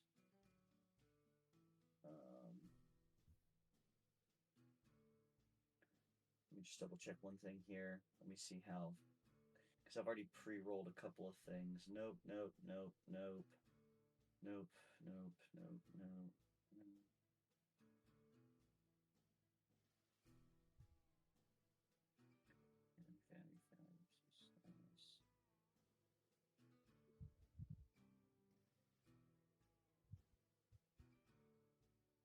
All right.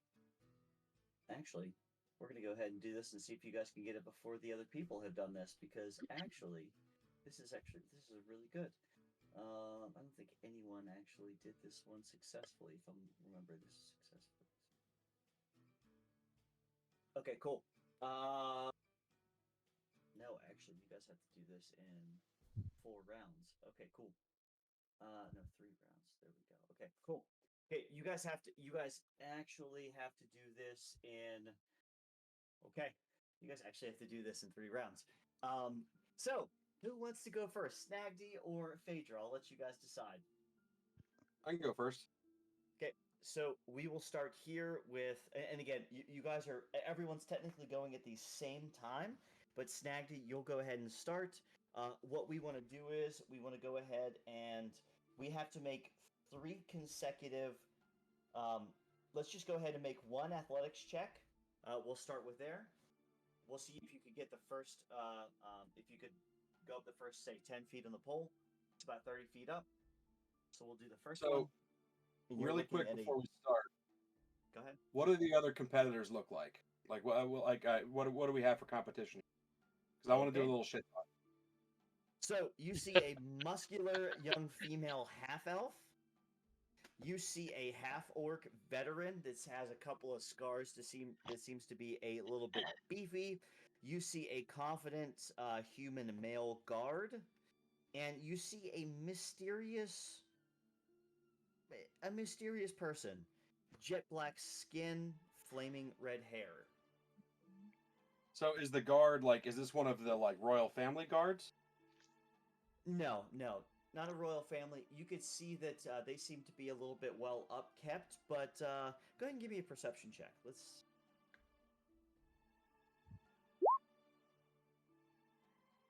You get that they're not of the royal family. Maybe more of the, maybe more of like a pirate or a bandit to a degree, but a little bit more upkept because the robes and the leather armor seems to be a little bit more embroidered, so they seem to hold a slightly higher ranking. All right. That perspective. I'm talking shit about that guy then. Talking So, shit. before I get started, I'm just gonna make the comment. Oh, I'm worried about that one. I hear his mother was a prolific pole rider. Do you want to do persuasion or intimidation? I'll do yeah, it doesn't matter. I'll do intimidation. Okay, go ahead. Oh, nat 20. Nice. All right. So Snagdy talks shit. Snagdy talks major shit on. Let me just. Jesus. On Mavis. All right. So what I will be doing here, as you're able to. So this is compounded. Phaedra started a great concert. Galen almost won the first event. Gorge has won an event. Galen has started a whisper campaign about different people and the Tomorrow's Problem. You have started to gain credibility as you have associated yourself with Tomorrow's Problem, and everyone starts like, oh, yeah, that guy's a piece of shit. So is his mom. And you hear some profanities, some things about how his mom can take all of these polls at once, or maybe all the polls consecutively, running a train, whatever the case is. You hear some very interesting things. I will say that I am going to re-roll this guy's first round because you've talked shit on his mom, and with the nat 20, he's feeling very self-conscious. Getting in his head. So, I love it. Thank you for that. That's absolutely amazing. Iced him. You did. You absolutely did. I will also give you with the nat 20. I'll give you advantage on your first. Let me just make sure. Is it athletics? I just want to make sure that it's.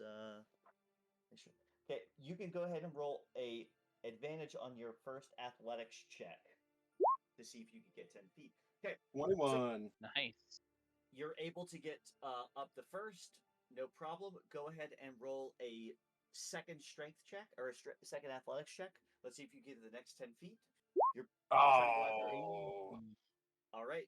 So 5. Go ahead and roll an acrobatics check. You need to beat a 10 or you fall. Okay. So 13. You slide back down with no issue. Go ahead and make another athletics check. We're gonna do 3 more rounds and see how far you get, and we'll keep going. Dirty 20. So oh shit. Okay, 20. Okay. Go ahead and roll another strength check. 17. Athletics, excuse me. 17. Okay, so you made it the first 10 feet. You made it the second 10 feet. So you're 20 feet. You're moving. Go ahead and roll me another Athletics check. Oh, come on. Okay, fine. Balls. All right, go ahead and roll me a acrobatics check. 17. You are able to slide back down, no issue. Okay, so we'll pause there for the fifth. So you've tried multiple times. We'll pause there for a sec. Phaedra, you are up. Athletics to start. Oh shit. Okay, starting out strong. 23. Give me another athletics check. 13. Go ahead and give me so you're trying to beat a 15. Go ahead and give me a dex check. See if you can slide back down. 21. Jesus. Go ahead and You roll know it. what? Okay, so You know what? I am adding my flair to it. Damn it! you know what? Mediocre at best. I'll give you a slight twerk in that. You're able to pop, lock, and drop it a little bit. I'll give you that. You're down at the bottom, no damage. Go ahead and give me another athletics check. 19. Okay, you made it up 10 feet. Another athletics check. 15. You're up another 20 or another 10 feet. Give me one more. 24. You are at the top right now. You're at the top. So hold on. Before you roll, let me make sure I want to make sure you roll the right thing. Reach the stop can onto that. Okay. I need you to roll a dexterity. Hold on. I need you to roll a dex check. If you get a 12 or higher, you untie it. We'll say in 5 rounds, since you've rolled the 5 times, just for a round's sake. If you roll 12 or higher, you get it. Oh, wise one. Holy shit. Nice. Okay. All right. All right. Now I need you to go ahead and give me another to get back down. Go ahead and give me an acrobatics check. This ain't happening, but Let's do it. Ooh. Dex acrobatics. You are able to slide back down, and if you want to give me a performance check, if you. So, in 5 rounds, you are able to untie this. How would you like to slide back down that pole? Because you're able to do so without injury. So let's go. pour some sugar on me. My Def Leppard just starts playing in the background. I have Galen and Mira working the lights, and I'm just going full ham, just full stripper mode. At one point, her top does come off. Not like her bra, but like her shirt just falls off. I can't. I mean, I would love to say that, you know what, with a 21, go ahead and give me a D20. Just straight D20. Oh boy.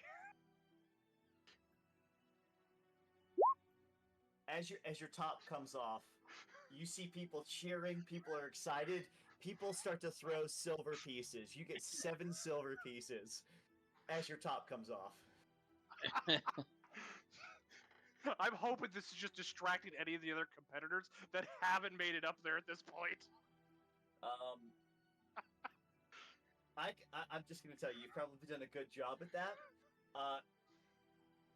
So as you see this, as you've done this, and again, all of this is going on at the same time. Talindra, a muscular young female half elf adventurer, is going up. Tries to climb up 10 feet, falls. Tries to climb up 10 feet again, falls. Tries to climb up a 3rd time, falls. A 4th time, falls. 5th time, you've already made it to the top. As she looks up and continues to fall and is just stuck there in shock and awe as you've already untied. And she hasn't even been able to make it up past a few feet. Done. Moral as the half-orc veteran is able to go up, tries to make it up 10 feet, falls, makes it up, tries again, makes it up 10 feet, tries to go for that 20 feet, falls down, is able to slide back down gracefully, tries to make it up that first 10 again, succeeds, tries to go up that 20, and falls. On that 5th try, he's back at the ground as he looks up at you, shaking his head in acknowledgement. And then he should show your titties. Covers himself. Didn't think he was going to see a nice rack today. Totally done. Mavis, the confident guard, after re-rolling because of Snaggy shit talking, tries to go up and just has all confidence lost. Fails, not only fails, but falls on his ass and takes a little bit of damage. Tries to get up, goes back again, falls. A 3rd time, falls. The 4th time is able to make it up 10 feet, goes for that 20 feet. Nat 1 falls to the ground and just stays there as he looks up at you, Phaedra. And you could see that tail between the legs, pure disgrace, has that confidence just wiped out of him. Done. Diranatrio, this mysterious, unknown person, jet black skin, flaming hair, looks at you succeed and fail a few times, goes up first, succeeds, goes up the 2nd, succeeds, is up at the top, is trying to reach that 30 feet, and while you're climbing up, you're a little worried. As he looks over at you and everyone else and snickers because he thinks he's going to make it to the top, he slips. Falls back down, but he's able to grab himself, slides back to the bottom. He goes up, tries again, goes up 10 feet, falls, and then damages. Falls, hits himself, is not able to catch, falls again. And then he tries one more time. Falls yet again. Takes further damage because he's not able to catch himself. Quickly catches himself and tries to brush it off as you have won the crowd over because you've already made it to the top, and is hoping that no one notices as you catch and untie the bow, and you're also already back down showing your titties. At this point, they come over to you gracefully, and the first prize goes to Phaedra, a potion of climbing. Such elegance, such grace. Not only can Phaedra perform wonderfully, but she can surely climb that pole with ease. Phaedra, go ahead and give me a persuasion check if you could, because what I'm going to say here is you've won a potion of climbing. Based on your persuasion check, we're going to see if you gain a little bit extra here because of not only the performance, persuasion check. Okay. You see, I'm going to do something off script here. Give me one, Phaedra, give me 1 sec here. I'm going to do something real quick. You have really won the people's hands here because of everything that you've done. I'm going to open up something here. Go ahead and roll a D100 for me. What I'm going to do is, with that, I'm going to roll on the uncommon table in the new player's handbook, and I'm going to see... okay, I'm going to write this down. I will get back to you on what that is. So I'm going to say Phaedra 60. And you had to roll 69 with pour some sugar on it, of course. God. I think that should give me advantage on something. Commenting. You know what? It's debated. You know, I can't have you winning everything here. With how you roll nat 20s, I might die. I will get back to you on what that means. I wrote it down. I just gotta remember exactly where the fuck that is. I truly like this, but you know, all right. I'm not gonna worry about that now. I will get you that. Let me click out of that. I will get you that a little bit later. All right. So you all, wow, that's amazing. Okay. So Phaedra has won. The group is starting to pick up momentum. I mean, this is absolutely amazing at this point. Not gonna lie, Phaedra, I'm thoroughly impressed. That was good. Let me go ahead and do this here. Let's put it this way: the event I shouldn't have won, I somehow won. I didn't. Yeah, I didn't yeah. win the bird off. I didn't win the strength competition. I won the pole competition. That says something about your character. I'll let you decide what that is, but it says something. That definitely, yeah. All right. Master of the Wind of the Wild is next. All right. So how about we pause here for just 5 minutes? We'll take a quick bio break. We're gonna go on with the one we have. One, two. We have a couple of different events left. So we'll go through this. We'll do a bio break here for 5 minutes. We'll meet back at 10:40, and we'll see what happens for the next events. Cool.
Careful when you fuck with somebody, Keegan. You end up getting sent a kid's toy that you put together for 3 hours.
I'll defend him. That shit was bad.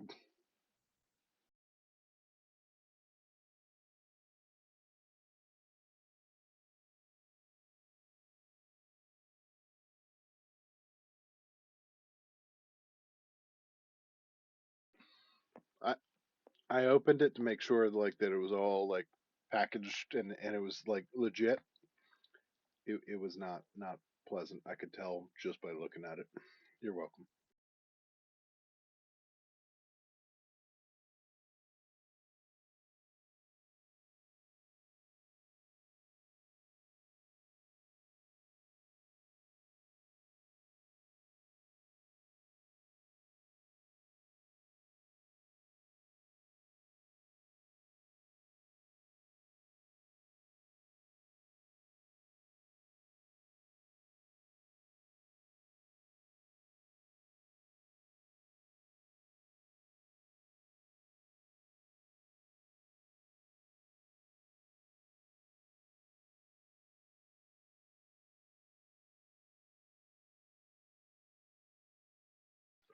See, that's how you know it wasn't me because I own up to that shit. I can't help it.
and welcome back. Our party of adventurers is starting to win shit left and right. We're starting whisper campaigns. We're getting a little cray cray. Things are getting really exciting. We will pick back up as everyone, as Phaedra actually wins the Greasy Pole, which says a lot about Phaedra's character, one way or the other. And we'll go ahead, starting off. We are making our way just really across the pond to the Master of Winds, which is right across the way. I will say, especially you, Zutak, who noticed the sign out. You will catch in this open courtyard a few things in specific to this group. You see that there's a nice, beautiful stand that's presented as you're walking around the area of the Greasy Pole and trying to make your way to where the Master of the Wild is. You catch this fragrance of different berries, of breads, and you look over and you do see a stand for the Halfling's Bakery. There's different pies, different pastries. They're handing out hot cider, and maybe there's even a little bit something more spicy for certain members if they were to ask. You can see that TM is handing off a few things to a few specific people, but don't tell anyone kind of deal. Gia is handing out different pastries, and Bryn is there as well, trying to serve guests, making sure everything is okay, and kind of doing a voice of the customer. Hey, how do you like the pastries? Anything you would like to see next week, come back to us, handing out vouchers. Right next to that, you can see the Soap and Cream, Coral, and a few other Tritons with massage beds laid out, and people are laying there getting massages. And as you're seeing this, you can hear Bryn actually co-promoting both establishments. And they're saying, get a 2-for-1 special. If you buy a pastry, you can get a massage at half price. We're calling it the Delightful Ending.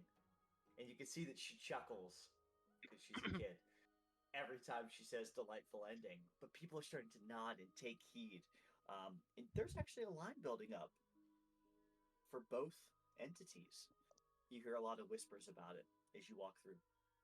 You know that you've heard the high speaker announce that within 30 minutes or so, the next event, Master of the Wild, which will be taking place at the Temple of Nature in this very park, will be taking place. So you have just a little bit of time. Anything specific this group would like to do?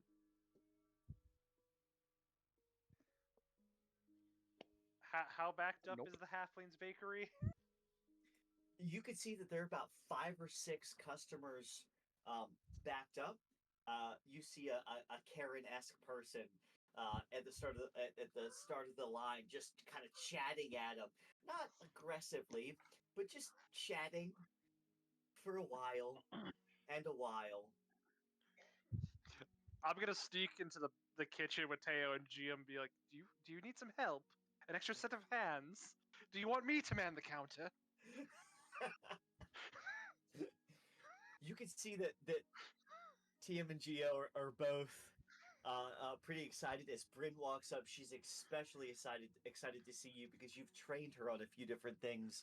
Oh, hey, hello, Phaedra. How's it going? We've heard way that if you've won something, congratulations. I hope your streak goes. And they're talking very fast, and they're still trying to multitask. But Gia says, we don't want to interrupt you, but I mean, if you're offering, if you could maybe help us clear this line for just a couple of moments, that would be certainly gracious. And of course, anything that you and Tomorrow's Problem would prefer, we could certainly take care of that for you. I mean, I was just offering to help. I'll gladly help. They will definitely in between Greasy Pole and in between working my pole. I don't even know. Phaedra helps Halfling's Bakery. Okay. You are certainly able to help them clear up the line. And is there any specific pastries or drinks that you would prefer while you're helping them up. Gia comes up to you and as she's getting some things ready, anything specific that you would like that I could maybe wrap up for you and tomorrow's problem? Drinks, pastries, and anything. I know you have to get on to the next event. Oh, just a dozen of the Willow special. Whatever you have laying around. Okay. She gives you a nod. No problem. Goes, wraps a couple of things up, and actually brings back this box to you of just beautifully smelling pastries. You could smell like a kind of a croissant-esque aroma coming off with different jams, a little bit of like apple butter-esque. Like you get a lot of different fragrances coming off, but it just overwhelms your nostrils in a wonderful sense. Something that they've somewhat held back on giving to other people. But they hand that over to you. Thank you. We know the other event's going to start soon, so we certainly hope you enjoy it, and hopefully this helps you get a fighting edge as they both kind of chuckle with you and start helping other customers. As they nudge my greasy shirt. Your half clasp like top here. Yeah, pretty much. Popping out. As you all walk up, you go to this. Oh, we got Ryan back. Hi, Ryan. Hey, buddy. How's it going? We got you. Phaedra got you some pastries while you were gone. Not in real life. That's all right. I had 2 donuts already. Oh, that sounds good. That sounds really good. I'm gonna eat them, but not make it seem like I don't need them. Oh, you're gonna. Okay. I'm gonna eat them and try to act like I know what sustenance is. Oh, this is so good. I'm dying because I need something. As you walk off to the Temple of Nature, you start to see an arrangement of trees and shrubbery, a large temple, and like the other events, you start to see people gathering. As you walk up, you hear the high speaker say,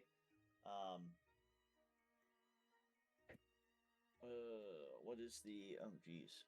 Nope. Hold on one sec here. I lost my place.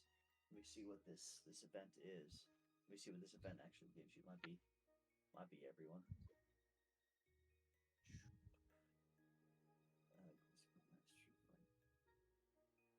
So as you come up to this, you hear the high speaker say, "Welcome to the Master of Wind. The first place gets a potion of animal friendship, brought to you by the Emporium of Marvelous Rarities."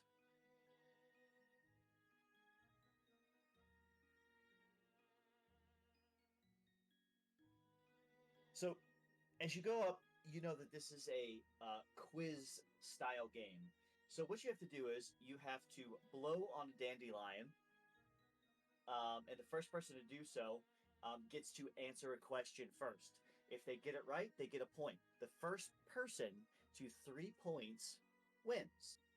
Now, what we will have to do is, for purposes, you will have to roll an initiative check. You have to roll initiative to see who goes first. Then, based on the question, you will either have to roll a survival or nature check. I'll tell you which. And if you succeed on that check, if you go first and you succeed on that check, you do get a point. Okay? So, that's how we'll be doing this. Who will be joining this game? This quiz, if you will. What were the checks? So it will either be nature, a nature check, or a oh shit, hold on. Survival, I think you said was the other one. Yes, thank you. It'll be an initiative first. Yep. To see if you can get it, or survival or nature. I'm gonna depending find on some the snacks. question. You're gonna find. Is anyone joining this event?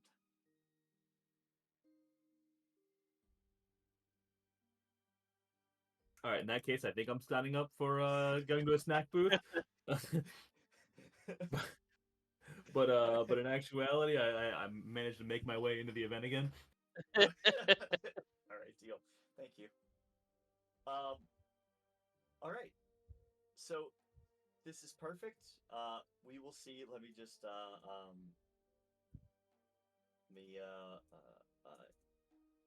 get you ready here. So I've already rolled out 5 different rounds for this, and we will see what happens with this. But who would we lose? Did we lose someone? Nope. Okay. Okay. No, someone came aboard. Okay. So you see that while there are people that are coming up to this event, not as many people are coming up. This seems to be a little bit more secluded. You also see this older, slightly hunched over elderly priest walk up, Hilaris Asporal. You would know him as the highest ranking member of the Temple of Nature. He doesn't seem to be too excited about this. I'm glad His Majesty asked me to host this event. This way I can show the city how negligent you all are about the gifts of the Eternal Mother. Now let's just get this started and pray it be over quickly. I'm gonna lean over to Gorge and say, "Isn't that the guy that he worships Bophades, right?" What is it? Isn't that? I'm gonna Bophades point. nuts. Damn you, Ryan! Fuck you. No, that was in character. All right then. Yes. Wait, what was in character? I missed it.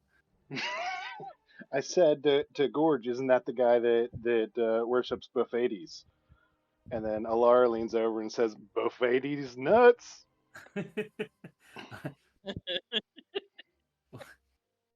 Did you want me to get you anything from the snack booth? Apparently nuts. If they have any of those, the candied almonds, I'll take those. But other than that, I'm good. Candy almonds sound absolutely amazing right now. Let me see. And if they have peanuts, could you get both of them? I can't.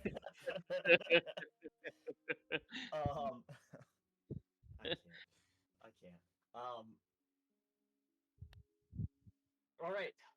So he comes up and he first question. How many? Let me see. A physical on no bite mark manure. Who can best describe what animal this manure comes from? Which is super awkward. So I see you rolled a 5. We'll do this in tandem. Nope. So as you come up to this and you see the other contestants, you see an enthusiastic young gnome who seems to be real chipper and ready to roll, named Rikus. You see a member of the Royal Arrows, Vargos. You see a young human male, Valric. Agnasta, an old human woman who's known to come from Willow Creek. Yeah, you see those 4 people. Okay, you rolled a 5. So as he asks this question, Vargos comes up, and he is actually able to blow out the dandelion first, and he says, "That, my friend, comes from an owlbear." And he is able to get that correctly, and he gets a point for that question. Second question this person asked, we'll go ahead and roll initiative, Gorge, if you don't mind. He is going to ask a question. He holds up a leaf, and he says, "Tell me what kind of plant this is." A 13. Okay, let me just you roll 5, 13. 13. Let me see.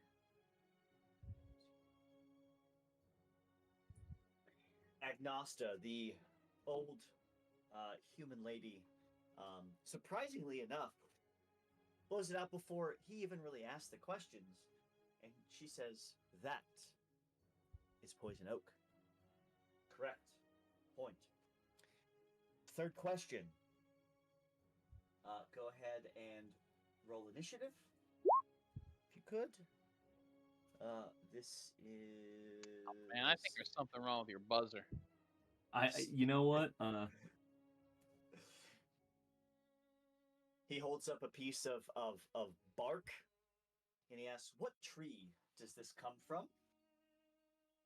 And Volric, the young human male, pipes up. And it seems like everyone has to wait for just a moment. And he remembers and is able to blow out the dandelion. That is from a willow tree. But he gets it wrong. Willow. Aw. Sad Phaedra. Wah, wah, wah. And as he says this, the master of the Temple of Nature looks. No, that is incorrect. Willows don't matter. Fourth question. Wow, willows don't matter. Gorge, go ahead. and roll initiative. There we go. Yeah. All right. Hey. Oh. I feel really bad because. Oh, you don't do it, you bastard. You rolled really well on that one, but just this is a hold on. Wait. Let me just. I'm trying to make sure This is the. That was the third. That was the third round. This is the fourth round. Hold on. 1, 2. Yeah, that was the fourth round. Okay, good. You rolled a 19. He holds up this feather. And what animal does this feather belong to? And right as you go and blow it out, you look over. Vargos has already blown up the dandelion. That nuts. he rolled a nat 20 round 4. That's my friend. It's from an owlbear. Correct. Note to self: answer any question. Owlbear. Got it. That works. All right. Go ahead. Roll initiative. All right. 10. Okay. He holds up a vial of venom and says, "If a snake were to bite you, would you be poisoned? Yes or no?" Seems to be potentially a trick question here. Give it 10 for round 5. Round 5. Nope. 10. Go ahead, Gorge, and roll me a nature check, please. Oh shoot! I'm due for a nat 1 on this thing. I know. All right. Look. Ooh, 18. Nice. Would you say yes or no? What would my 18 let me say? Whichever you prefer. Whichever.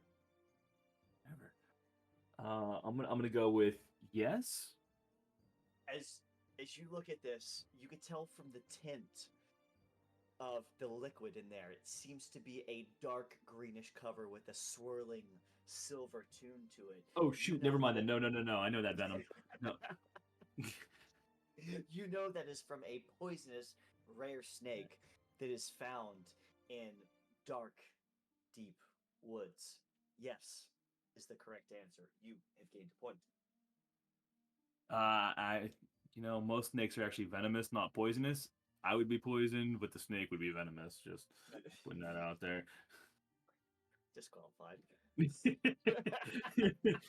Gorge is gonna tell the old man this too. Yeah. Damn it, guy. 6th round. Okay, so at the start of this round, we have Vargos has 2 points. You have 1 point, and Is this when I place my food order? Agnosta has 1 point. Oh, food. Halfling's bakery, right over there. 6th round. I'm gonna start to meander away from my area as he points it out. And he's going to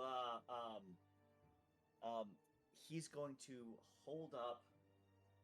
What did I ask you? In this sense? He's going to hold up a photo of an animal. And what creature or animal is this? Go ahead and roll initiative. Ooh, 16. 16. All right. Okay. My man. Okay. I'm gonna tell him that's a photo, not an animal. As you say this, you don't blow up the dandelion in time. Vargos with an 18. He says, That, my friend, seems to be of a dire wolf. And with a 22, he gains his 3rd point. I'm looking at it really confused. That it looks like a photo, not a dire wolf. But I'm thinking now like it's a mimic dire wolf or something. As you look confused, and there's there's not a ton of people around. Halara says, and yes, Vargos, come here. And as Vargos gets even close, the master of the Temple of Nature, here you go. It seems to be you are the only competent one here. Please go tell everyone that the Temple of Nature is here, and we can certainly assist whenever anyone has any questions about nature. Thank you and good day. And he starts to slowly walk his old ass back to the temple. Very perturbed by this overall event, but trying not to show it as much because he knows people might be looking, but he is not able to hide it well because he's old. All right, we're beating this winner's ass. Clearly, there's something suspicious about him. just kill him. I'm following him after we leave. Or you are certainly able to follow him. No issue. Let's see. Oh, this one's good. Fireball, huh? Gorge is a sore loser. Fuck. Kill him. Okay. No, I'm gonna go back trying to find some food. Ooh. Well, so as you go back, you are certainly able to find Phaedra. You can find the Halfling's Bakery. Phaedra has a stash of a wonderful kind of pastry. You're able to get that. You're able to find some food. If you go up to the Halfling's Bakery, they're able to provide you with maybe even some off-the-shelf drink if you prefer. But they seem to be quite busy. Do they have any nuts? Sure. Yes. All right. If you ask for some roasted nuts or some nuts, they have some nuts. I would like 2, please. For you. You would like these nuts? They hand you two in a little wrapper that says D's, and it's just 2 roasted nuts in a wrapper. All right. Here's what you were asking for. Have a great day. Clearly not getting the joke. I'm gonna bring those back. Oh.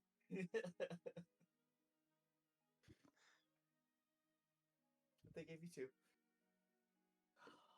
All right. Let me see here. Where are we at? 3, 4. Fuck is number 5? Truth or bean time. Yeah. Nope. Just trying to find it. Did I just label it wrong? Oh no. Fuck. Nope. Fuck. Here we go. All right. My bad. that. Oh, no. We're on 6, my B. You did that. You did that. So, as you all walk over, you hear the high speaker say, "The next event is going to be held at the Merchant's Rest. Truth or Bean? For anyone that thinks they could win this event, the Merchant's Rest." As you make your way over, you are all familiar with the Merchant's Rest. No issue. This is going to be held in the main tap room at the Merchant's Rest. As you walk up to this place, it is filled to the absolute brim with people. As you come up, you hear the high speaker say, "Welcome to the Truth or Bean competition. The first prize is a potion of greater healing, sponsored by the Emporium of Marvelous Rarities." Okay, here we go. This one's a little bit interesting. So each contestant is seated at a table. They cannot leave until they are reseated or eliminated from the game. Each contestant will make the following checks during each round. You will have 3 rounds. You will have to make an intelligence check against another person's intelligence check, wisdom or insight against their deception, and then deception against their insight. So we'll go through here. I've already pre-rolled all these. This is an interesting one. You basically have to beat them against their rolls. If for some reason you tie anything, if you tie, it becomes a rematch. If you lose, this is basically single elimination. If you lose, you're out. So we will do the first. I have basically put everything out here. So I have a whole list of rounds here that we'll go through, and we'll see what happens from this side. So basically, it's just contested intelligence, insight, and deception against your opponent. Single elimination. If you win, you move on. If you don't, eliminated. I'm Who in. would like to join? Oh, Galen. I fucking love it. I'm doing my typical shit. And Galen joins, and here we go. Hold on 1 sec. Kai, you get there. Okay, Kai, with an 18, go ahead and give me a D100, please. 2. Nice. So you're able to put pamphlets down, no issues. As you walk away, some are dropped accidentally. They have promised that they will pass some out. They do hand out 1 pamphlet. That's fair. Cool that. Okay. Anyone else joining this event? This is Zutag's speciality.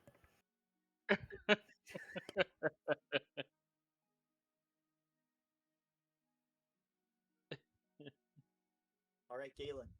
As you sit down, we're gonna do this. I already have these rolled. Okay. So you're gonna go ahead and roll. We're gonna do again. It's gonna be you'll have to roll an intelligence check first. Then you will do deception. Okay. And then insight. So intelligence, deception, insight. So as you sit down, you look up, and someone's already sitting at the table that you're assigned to. They seem to be in a very elegant cloak, elvish figure, pointy ears, long hair, pulled back in an intricate bun, very well kept. As you sit down, they look at you. Don't say anything. Good luck. Okay. Yeah. Yeah. You too.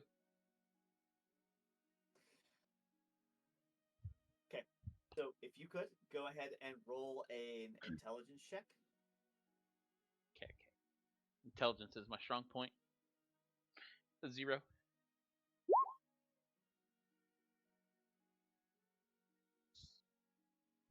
6. Okay. Deception. Go ahead and give me deception.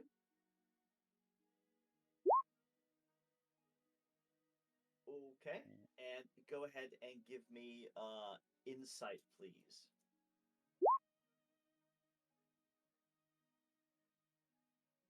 So, as Galen. Meatloaf once said, 3 ain't bad. Galen, as you come up to this table, you're able to read him very well.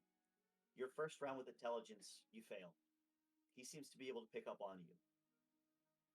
The second and third round, as you get into the deception and insight, you're able to pick up exactly what he's looking to do, exactly what he's thinking, and you're able to pick up on the truths and the lies of this person. You failed your first round.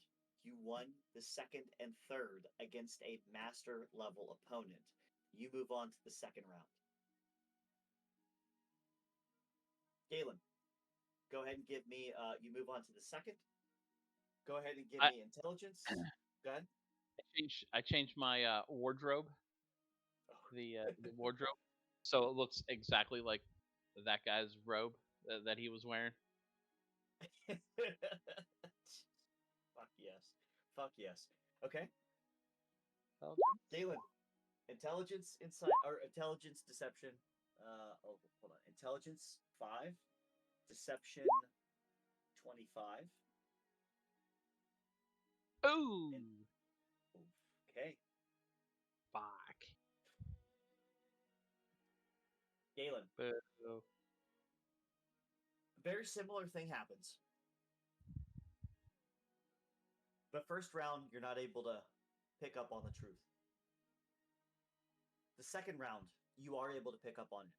And the third round, even though you rolled a nat 1, so did they.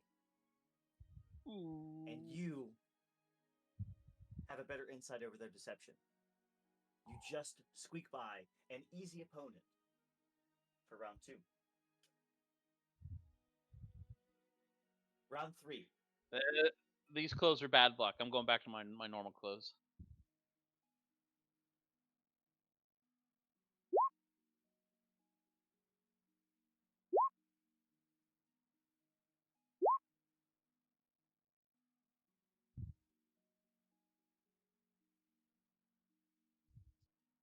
So you have 17, 12, 23. 17. Wow. 12. 23. Galen, this is almost coming second nature to you. As you walk up to this opponent, you're able to tell between the truth and the lie every round. Done. That was a moderate opponent. Galen, you come up on the 4th round. People are starting to narrow out at this point. It seems that you and a few others are only left. As you start counting things up, you look at yourself and say, man, I think I only have to make it past these next 2 rounds and I could win. And you are correct. If you make it past 2 more rounds, you win. Okay, let me just, okay. 17. Intelligence. Galen. Come on. 7. Oh. Sucky round. And Galen insight. Okay, so you have 17, 11, and 7. 17, 11, and 7. Galen, as you look at this master opponent, you could tell you have some confidence as you come to this master opponent. It seems to be very similar in confidence as the other person, the first person that you faced. But as you come to this, similar thing happens to your other rounds. You fail the first round. You shrug it off. It's okay. Something happens to you that you don't expect. The second round, you also fail. They're able to pick up on your tells, your ticks. And before you know it, even with even not knowing that they've won 2, you still try to go for the 3rd round. And they win the 3rd round. They had a 22, a 24, and an 8 Oh, for their rolls. forget up. Couple pebbles. This game sucks. This stupid. I don't like these. The Mighty Triton, as you get up, you may not have won, but you got far enough in the competition, and with so many people around, and with Phaedra giving performances here at the Merchant's Rest, and with all of you, Tomorrow's Problem, staying at the Merchant's Rest for quite a long time, you've continued to gain attraction. People notice. You hear whispers of Tomorrow's Problem. And that whisper campaign continues on. You made it far enough that you're keeping that little whisper at the back of everyone's mind.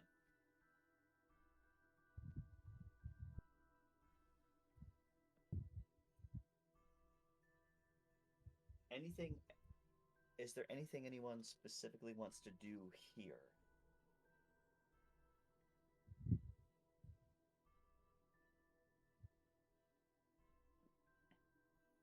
Okay. You move on from Truth or Bean to the Giant's Board.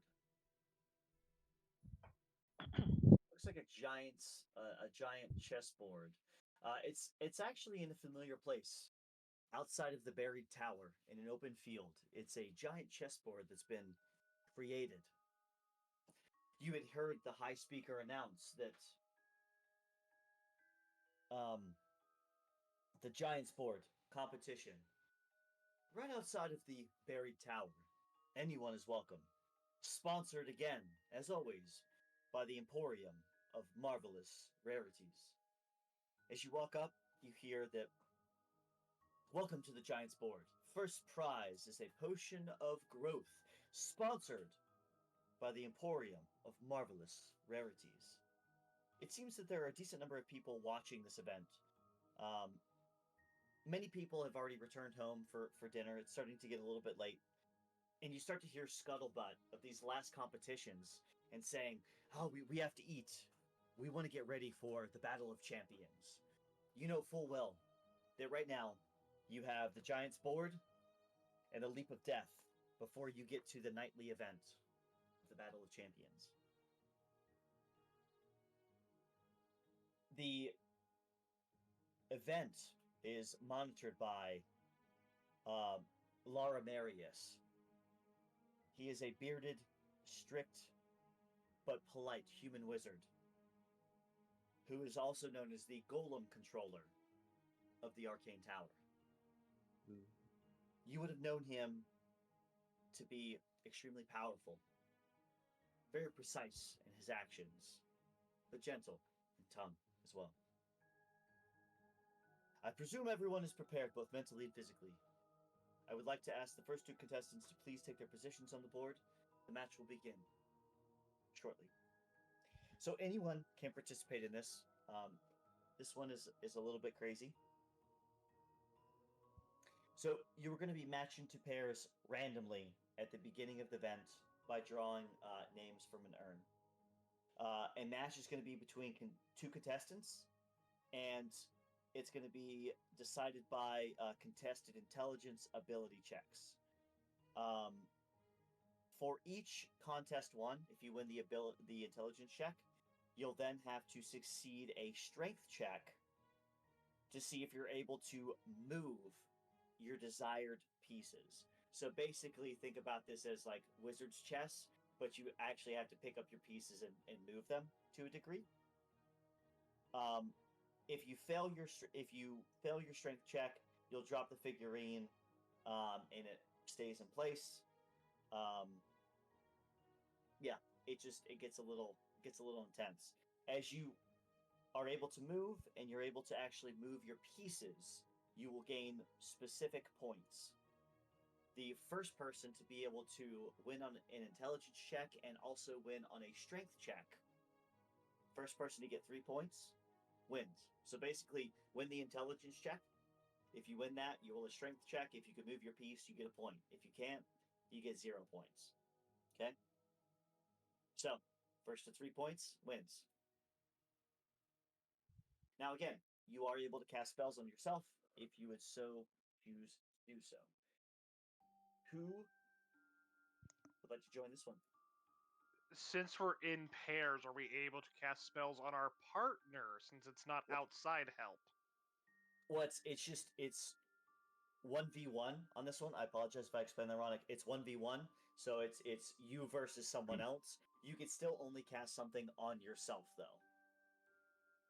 So you're just facing another opponent, just like in chess. That's it. Just for the physical aspect. Yeah. But you can still cast whatever you want on yourself, just not on anyone else.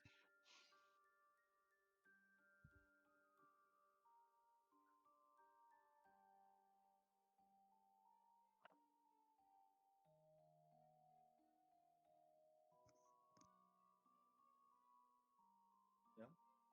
Okay. It's okay. Okay. So you all have been relatively wild running through some events. You've won. Your group has won quite a few. You started to make a name for yourself. For this event, you all decide to stick out. Take a pause for a minute. Sit down and eat pastries as you get ready for the King's game, for the Battle of Champions. Can someone roll a? Give me 1 second here. Can someone roll a?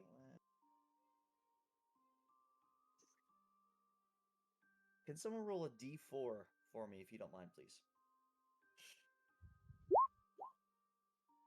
Garrett, thank you. Perfect. Okay. So you see a few people. You see quite a few people come up and go, and this takes a little bit, quite a while for this to play out. But it comes down to you see a few people of note. A confident male human guard comes up. Doesn't seem to be a guard of Aglarion, but is adorned with different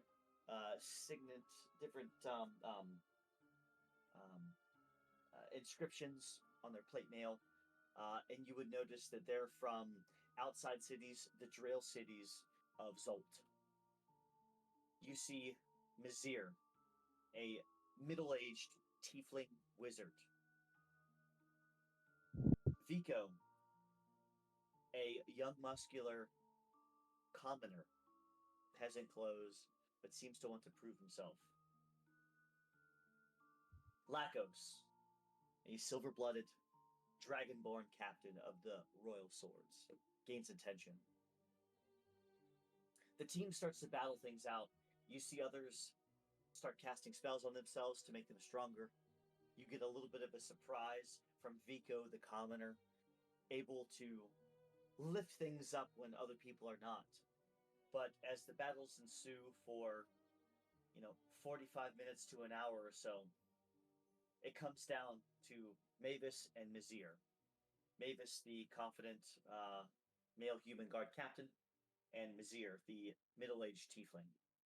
They battle it out quite often, casting spells on themselves. Mavis gains a point. Mizir gains a point. Mavis gains another. Mizir fails. Is able to win on the intelligence check, but is not able to move that piece. Now it's this last move. Mavis and Mizir go at it. And you can see that Mavis just has the competitive edge. Mavis wins the intelligence check and just barely is able to move their piece, destroying any of the opponent's pieces. And Mavis, the guard captain, is able to win the potion.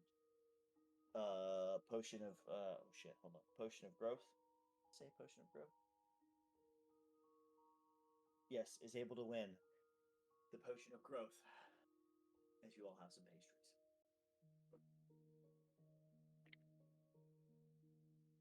Last event. The high speaker calls. Last event coming. Last event. The Leap of Death. Only if Willow were here. For those of you that had joined when you threw Willow off a cliff, this all brings some tears back to your faces. It's a little bit sad as you walk up to around the cliffside.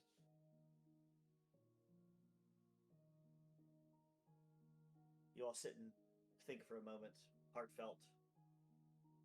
Your dear friend Willow is not here any longer. But you can only remember just the other day when Zutag threw him off of a roof. And when you all decided to jump off the cliffside, cast Featherfall.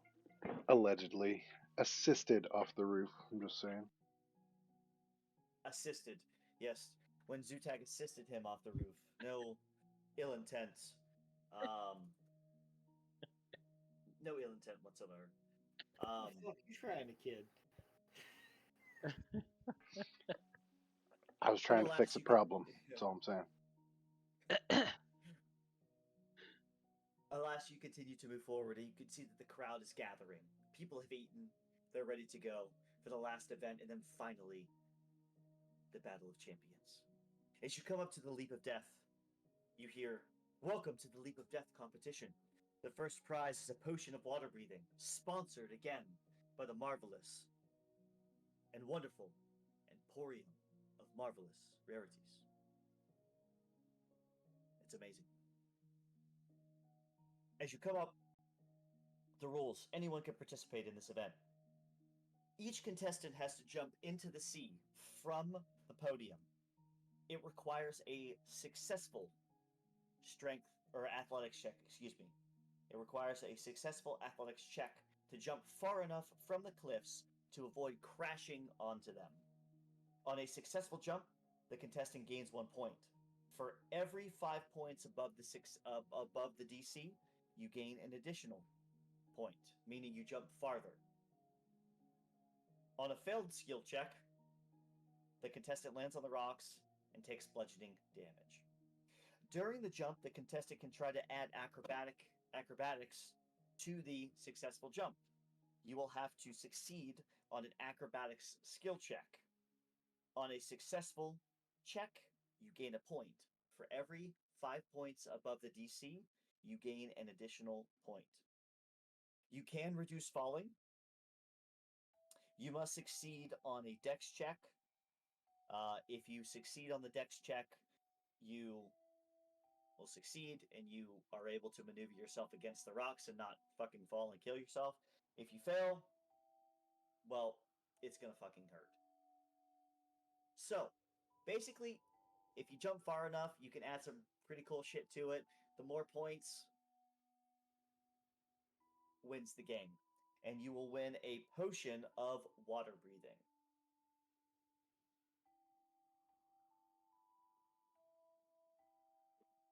So, who would like to join? I'm in. I'll do it. Fuck yes. Yes. Gorge realizes this is definitely not the line for food. No, I was hoping. Damn. Okay, so Phaedra joins. I hand the pastries to Gorge. Snacky joins. Beautiful. I'm gonna take it and meander away. I'm already munching on him. This is so awesome. I'm so excited about this one. I'm gonna offer okay, so- Snagdia one of the pastries. I'll take a pastry. Oh, this is so good. Okay. Athletics, and then acro, and then dex, and then total. Give me 1 sec. I'm just getting you guys lined in, and we'll be ready to go. Snagdy and Phaedra, you know what? Just for the hell of it, what could both of you give me? Roll a d6 for me, if you could, please. We're gonna do rollsies. 3 and 5. Beautiful. Okay. Cool. Okay. That will be the turn order. So You see Mavis, the guard captain who won the last round in the Giants board, come up, and Mavis seems to be extremely confident. Mavis is excited and ready to go. Mavis comes up without even thinking, pounds his chest, tries to hype the crowd, and jumps out. 14 athletics, so he is able to jump out without issue, gains 2 points. He tries to do a flip of some sort, but doesn't really pull it off and kind of staggers a little bit, but is able to catch himself and balance it out to where he goes back into a dive with an acrobatics of 0. With an 8, excuse me, he gets 0 points. He is able to land into the water, no issues, with a total of 2 points. No issues.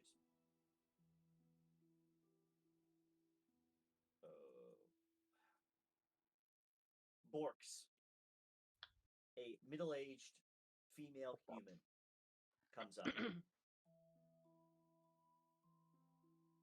You can see that as she goes up, she downs a potion, which isn't an issue. And as she started to get ready, you could see that when she's jumping, it's very minimal. But after she's downing this potion, her jump seems to get higher and higher, and she feels pretty excited. As she walks up, she feels fairly confident, and now that her jumping seems to be pretty good, better than the original, better than the Mavis. But as she goes up and jumps out, her confidence gets the best of her, and she's able to jump out. And even with the help of the potion, not as far as Mavis. With an athletics of 10, she still gets 2 points. But she jumps out, still not as far. You can tell she does some type of aerial effect, like this flip and turn, and then she does a double backflip, and she's able to land in the water with no issue whatsoever. With an acrobatics of 16. Let me just double check one thing here. That is 3. With an acrobatics of 16, she gets a total of 3 points for her acrobatics. That gives us a total of 5 points for the jump and the acrobatics. Blimbo. Oh, no. You're, sorry. Phaedra, you are third. So, Phaedra, go ahead and give me an athletics check to see how far you jump out first. Yeah, before I do that, I'm blessing myself again. Yes, you should. You should. I'm gonna need it. With my whopping no dex. Yes. Yep. So, well, let's see. Athletics. Wow. So. Okay, so you are able to jump out farther than anyone with a acrobatics of we'll say 22 or 23. Excuse me. Oh shit, not 423. So you get 4 points for that. You take a leap and just put everyone else to shame. Now, here's the thing. You are able to add on acrobatics if you want. You don't have to, but if you want to, you could do the acrobatics. So if you want, you can do the acrobatics check, and we'll see if you add on any points. Oh, I'm risking it for the biscuits. You are at 4 points so far. As I jump over, I am 100% going to look back at everybody, and it's the Battle of the Black Gate where Aragorn just turns around. For Willow. I love it. 14? Come on, let's see what you got here. Come on. All right, perfect. 15. So you get 3 points on that. So yeah, 5. So you have 5, 10, 15. Yeah, so 3 points on that. So can you describe to me as you jump out this astounding distance, what does Phaedra do as some type of acrobatics display for Willow? So as I go down and just pretty much plummet through the air, I'm doing all these twists and turns, almost like a ballet in midair. And you can just hear me singing Free Falling by Tom Petty the entire time. That's pretty good. And just to make sure I don't wreck myself. Yes, you are absolutely good on that one. You land it perfectly. And you could just, I mean, even from that high up, you can hear people cheering. 7 points awarded for that. 7 points. Blimbo, an athletic halfling walks up. It doesn't fool around. Jumps right out. Jumps the shortest distance with an athletics of 9. Gets 1 point. As they do an acrobatics check, they start to do this. It just seems to be flip after flip after flip after flip, and it's almost the front flip seems to be kind of mundane, but as they do 4, 5, 6 front flips from that distance, it actually gets pretty impressive, and they land dead nuts into the water just at full dive. Acrobatics of 21 for 4 points. Total of 5 points. Still not in the lead. Yep, okay, perfect. Snacky, you are up, my friend. All right. Athletics check first.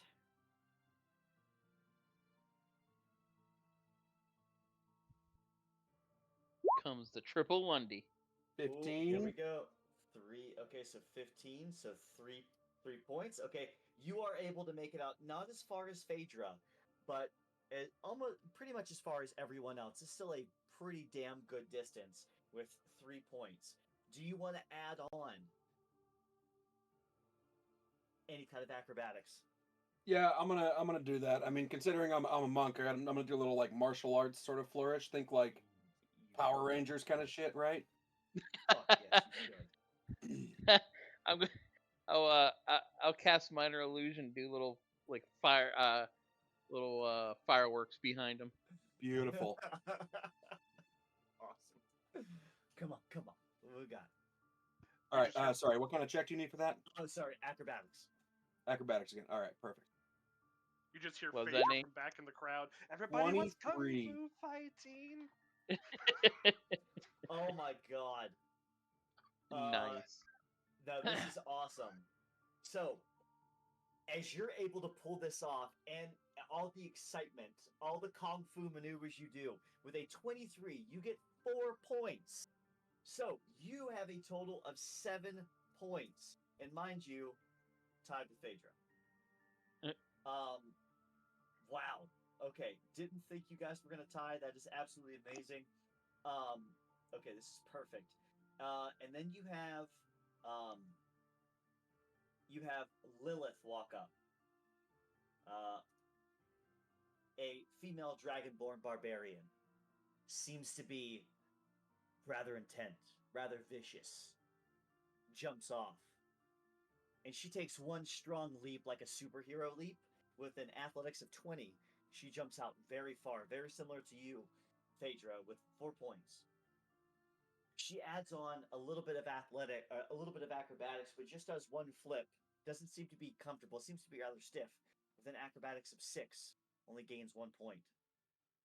She has a total of 5 points. Now, Phaedra, Snaggy, we have an issue. You both have 7 points. You both have to jump again. All right. Let's do it. I look at Snagdy and just like, why don't we just go together? Just at the same time. Let's just get this over with. If Can you we want both to, skip on the run out?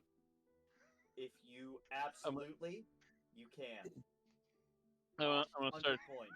I'm gonna start a chant. Tomorrow's problem. Tomorrow's problem. Galen, give me a persuasion check, please. And at this point, please do it with advantage.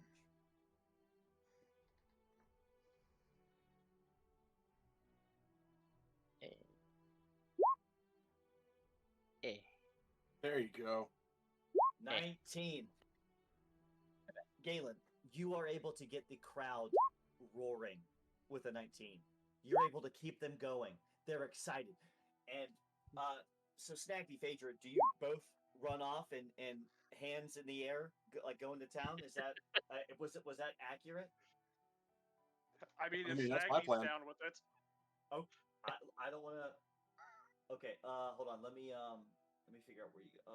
Okay, so you rolled that. Okay, so Phaedra, you have a 13 with athletics. Okay, that's 2, and then you have an 10 with acrobatics. Okay, that'll be 2 points, and then you have a 14 at 14 I think that's athletics. another tie. No. So I'll give me 1 second. I'll tell you why. Acro is 6 with 1. Okay. So let me just make sure I got these points right. So Phaedra, you had a 13 athletics, which got you 2 points, and you had an acrobatics of 10, which just got you 2 points because you hit 10. Snagdy, you have 14, which got you 2 points, and you have an acrobatics of 6, which only got you 1 point. So, can both of you describe to me what everyone sees as you both, hands a holding, jump off the cliffside together?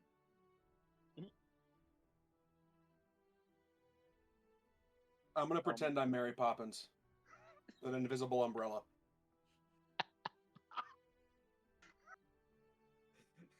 I more imagining Snaggy as Yondu. Just, I'm Mary Poppins, yo!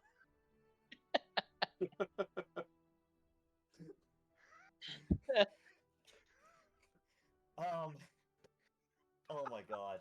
Oh my god. Okay.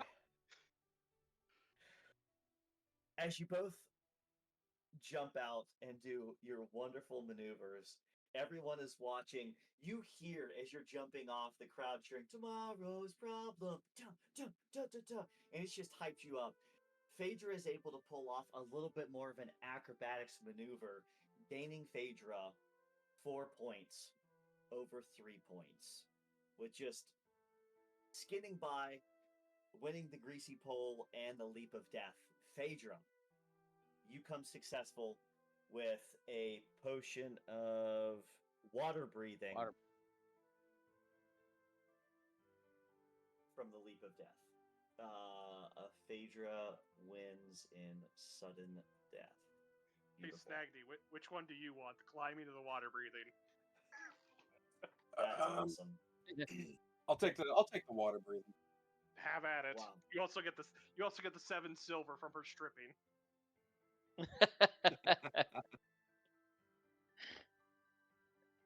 Phaedra, let me ask. Let me ask this. When you do this, when you give Snagdy the silver and the potion, what? How do I ask this? Why do you give it to Snagdy? Is there intent? Like, is it friendship? Is it you felt bad? What's the intent behind that? Phaedra will give off the vibe of like, this is a competition, I shouldn't have won, but you know what? You gave me a hell of a fight, here you go. I've already won something you haven't.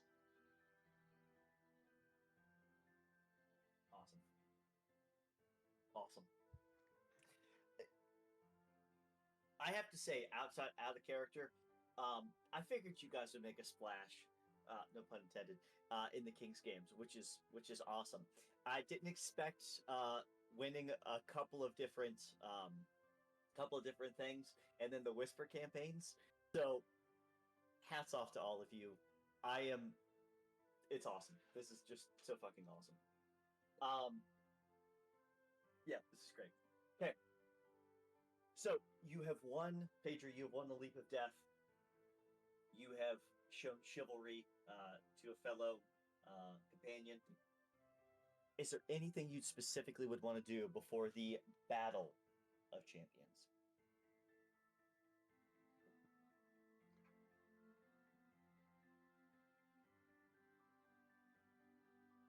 And the Battle of Champions is going to be held at location 103. I'm just going to highlight that because I didn't earlier, and that is my fault. I apologize. Battle of Champions, I am trying to shift click. I'm going to circle it in blue. It is down south of the capital city. It is circled in blue with a B over it. Cool.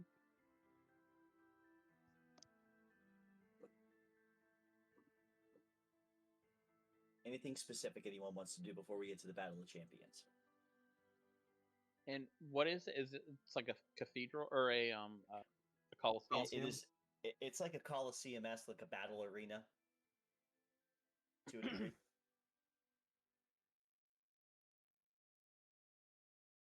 In the Battle of Champions, you're looking at the ending of the King's Games. It's held in the Dog Pit, location 103, which is a large arena right after nightfall. It features bouts of single hand-to-hand combat between champions over multiple rounds. Even the King, King Waldrum, is going to take place in this event. He is a renowned veteran and the usual champion of the event. Each combatant in this event must offer a magical item or valuable possession on their person that they must relinquish to their opponent should they lose in the event. The main prize is a private audience with the reigning monarch. But usually since King Waldrum usually takes the trophy, the joke of late, and one that encompasses someone's superiority has really been that he just has an audience of one. Basically, you'll get a magical item for the people you win from, and then you'll get a private audience with the king and the royal family. You do see that there are a handful of champions as you walk up that are already in place. This is packed. Think of this as the main event, everything that everyone has been waiting for. As you walk up, there are places where it's shoulder to shoulder. Merchants are trying to sell things. People are scurrying in, trying to find seats right up front. It is an epic Battle of Champions. This is where the medics, the healers, really are meant for, because this is really taken to pretty much death. You could see a laundry list of healers, Kai, Mira, along with others, ready to serve those that are going to be gravely wounded in battle. This is not for the faint of heart. The walls of the arena and the stands are illuminated with various torches, packed with cheering crowds. Food vendors are trying to sell large frog legs in the stands. You can see that the crowd and bleachers extend all around the dog pit. There's live commentary of the battles that will take place. You can see that the person that's announcing, Joffer Pebblefoot, the pitmaster. Joffer Pebblefoot. I almost said Peddlefoot. That's a mouthful. Joffer Pebblefoot, excuse me, has used magic so that his voice carries over everything. The pit is an oval of 150 by 100 feet wide. You see on one side there's a royal pavilion where the king, queen, and princess are seated, and they are awaiting the festivities to start. You can see that they are flanked by your friend and dear companion, Lord Signmonder, and multiple Knights of the Crown, as well as healers, mages, and Galen for you, or for at least for Gigi, the mysterious black hooded figure is sitting very close to the royal family. Phoenix, somewhat hovering over her shoulder. So, you will face each other in single combat. If you lose, you give up a magic item. It's single elimination, and you continue on until you get to the final battle. Final battle, if you win, you're obviously the champion. You see a few people that are already up here. You see a Knight of the Crown, an angelic knight, clearly visible because he has slightly glowing eyes. He is very stout, light skin, dark brown hair, fully suited in plate armor.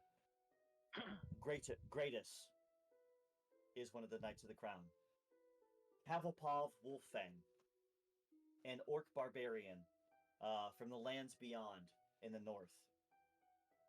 Chosen by his tribe as the strongest and mightiest to take part in this battle of champions, wielding a barbed net and a lance.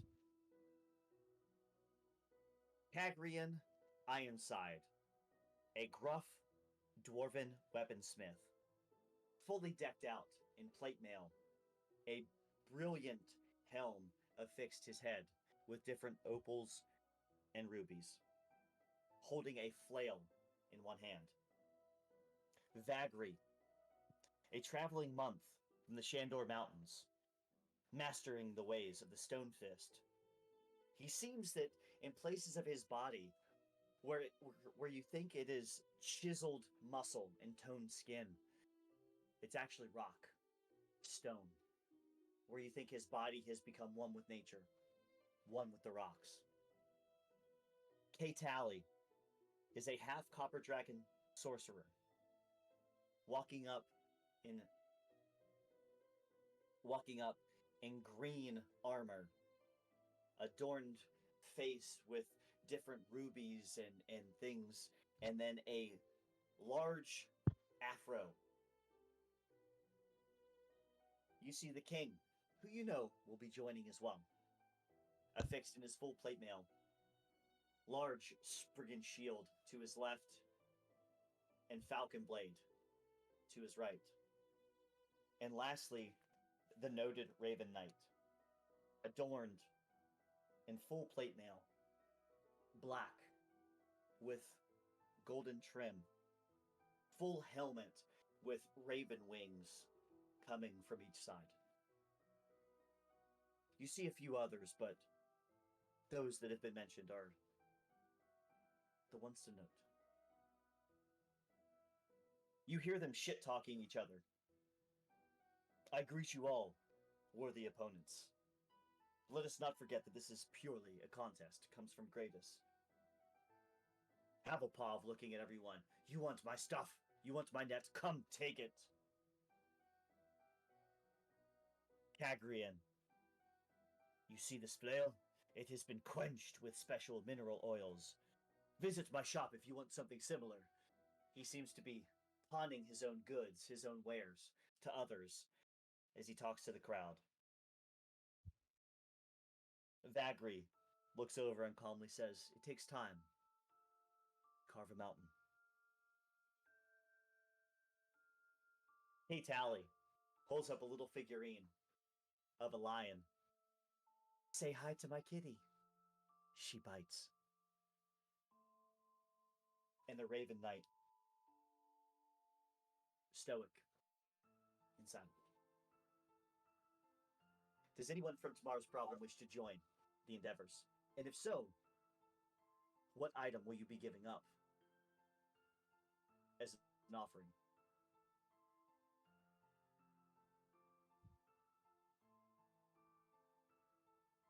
Yeah, I'm gonna jump in on this. I figured. And Gorge I'm is taking it all in. He's watching, eating his food. I'm going Gorge, to are you- offer a set of well-used thieves' tools.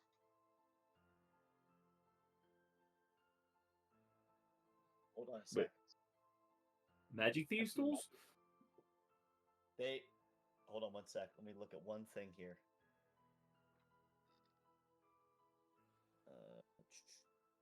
I want to read one thing.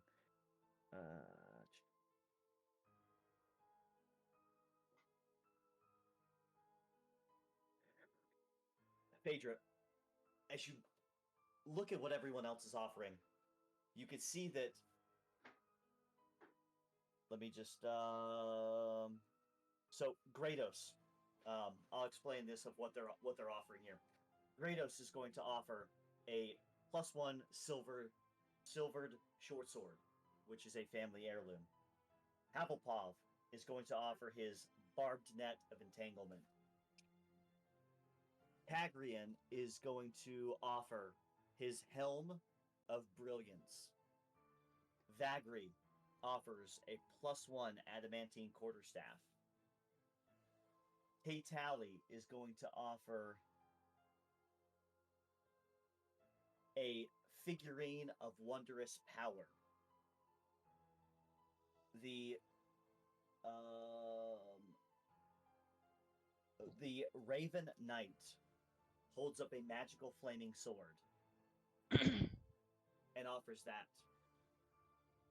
And the king offers a ring of prestidigitation that is inlaid with diamonds, worth 1,000 gold pieces.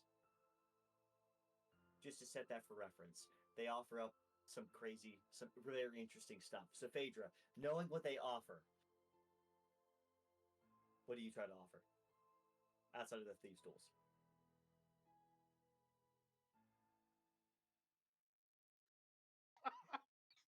Yeah, yeah.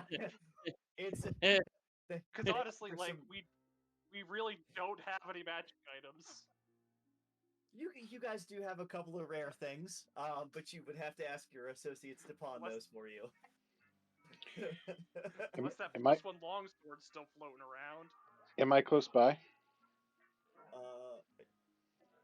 If you want to be sure.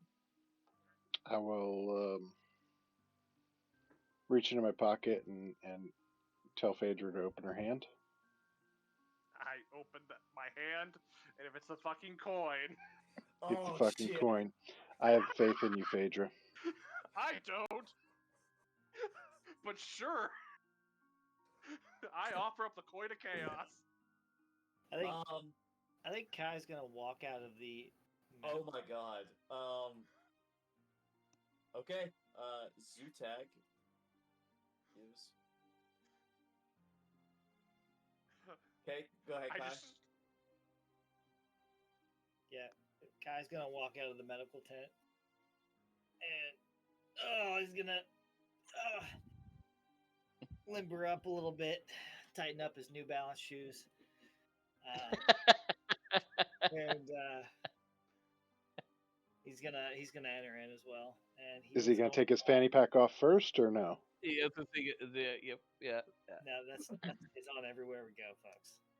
It has like the Advil and the good shit in there. Okay. So we could cast like in this battle. You can cast something on yourself. You cannot accept help from anyone though. If you do, and you get caught. So this is purely just like we can't cast a spell on our opponent though. Like this is pure like hand to hand. No. Well, when you're in battle, you can battle as you see fit, but you can't Gorge can't cast Bless on you when you enter combat. You can cast whatever on yourself, and when you're in combat, you can battle someone to win. Okay. But you cannot accept help outside of the arena. I will offer up. So I pull my shield off my back, and with that comes a long adamantine spear that I will offer up. Okay. Ooh. I don't think I have an adamantine. Like I have it, but it's not actually available in D20 for me to add into my shit. Do you want me to try to add it right now, or are you? I can add in a regular spear. We'll just have to figure out like what. Yeah, that's adamantine. Just really does. It just add a +1 spear. Adamantine adds more, if I recall correctly, more on the if you're attacking a construct. So just a spear +1. Yeah, if you want to do that for right now, are you going to use it right now? Oh yeah. Oh, okay. Well, let me just double check and make sure that it doesn't add anything else real quick, because I just Well, while you're doing that, hey, Zutag, Phaedra, can I talk to you guys real quick? Yes, Galen, what is it? So, I know you guys kind of know about these things more than I do, but there's a guy with the royal family. He's like all in black robes. He's got like got like red skin and horns. I thought maybe you guys might want to know that. Are we You able to guys, see the figure that Galen's pointing at? Yeah. I, No hiding I won't whatsoever, but yes. I won't like point, but I'll be like, "Mm, yeah, discreetly. As you discreetly show us, we both turn around and stare Look at at him. the same Yeah. thing. Yeah. Yes. Pretty much. You talking about that guy? You talk about We have that to. that motherfucker. We have to had we've had that conversation with Sammy a couple times. Daddy, did you see that? Are we able to make any kind of check to try to identify what exactly he is? You're talking about the hooded figure, correct? Yes. Yeah. Yeah. If you want Yeah. to, yeah, you can. Go ahead. Roll an investigation check for me. And I'll jump to it in just a sec because I'm just copying something over real quick. How far away are we?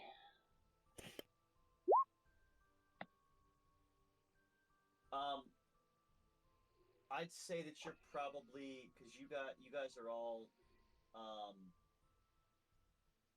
If we're You within guys are all 60 coming feet, up. I would cast Divine Sense. Yeah, you definitely can. There's no issue with that because you guys are all walking up. Some of your party members are about to join. So yeah, you could go ahead and cast Divine Sense. You all are able to see the hooded figure, black hood, red skin, dark eyes. You do see that there's horns coming off, and you rolled a 10. I'd say that from that's really all you're able to find is it's a red-skinned person, horns. From your side, divine. I just want to. Yeah, I don't know if it's a tiefling or if it is something, so I just went with it. You get a little bit of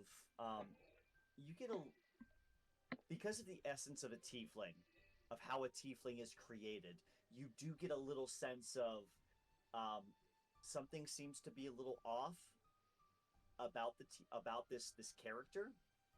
You get a sense that maybe it's a little bit more fiendish to a degree, or it's not a fiend, but based on how tieflings are created,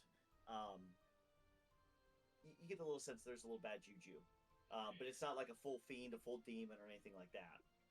Am I still getting the same from the mom and the princess, the queen and the princess? You get an evilish sense off of both of them as well. Correct. Okay. I'll whisper that back, but I mean, not much we can do about it right now. Yeah, maybe might want to keep an eye on them. Keep an eye on them. I don't know. So with what Zutag's doing, is what he's picking up similar to what I'm putting off because I am a tiefling? I'd say that yeah, you get a similar sense of that. I whisper to Galen, I think Phaedra tiefling, might be a little off too. I'd say Phaedra, since you're a tiefling, thanks for honestly that slipped my mind for a second here. With your tiefling, even with the 10 investigation, you are able to pick up that is the hooded figure is also a tiefling. Thank you for that. Yeah, I was just checking because it's like I'm within forgot. that 60 feet, and Zutag would be like, "Whoa, what the hell?" And just no, I honestly forgot. So thank you for that. I appreciate it. So yes, you're able to determine that is a tiefling, and Zutag, you do get a little bit of the okay, that seems to be a little off. Yeah, he just smells like Phaedra. No biggie.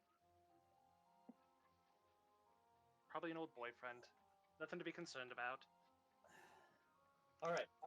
Here's what I want to happen here. I'm gonna look at Phaedra. I'm gonna say, "Don't lose my coin," and then I will walk past. I will walk past Kai as he's about to enter with his fanny pack, and I will say, "Una est lux," and I'll wait a moment before walking away. Yeah, I'll reply back with Luna Custodianum and just give him a little head nod and part our ways. I'm gonna lean into Zootag and go Bumblebee Tuna.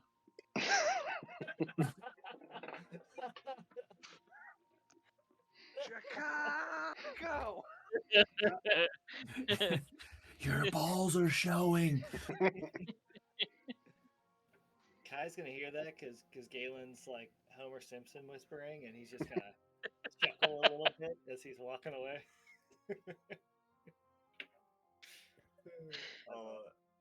Carl, where we at in stream on that one? 327. 327 in stream. Eat this. Bumblebee Tuna.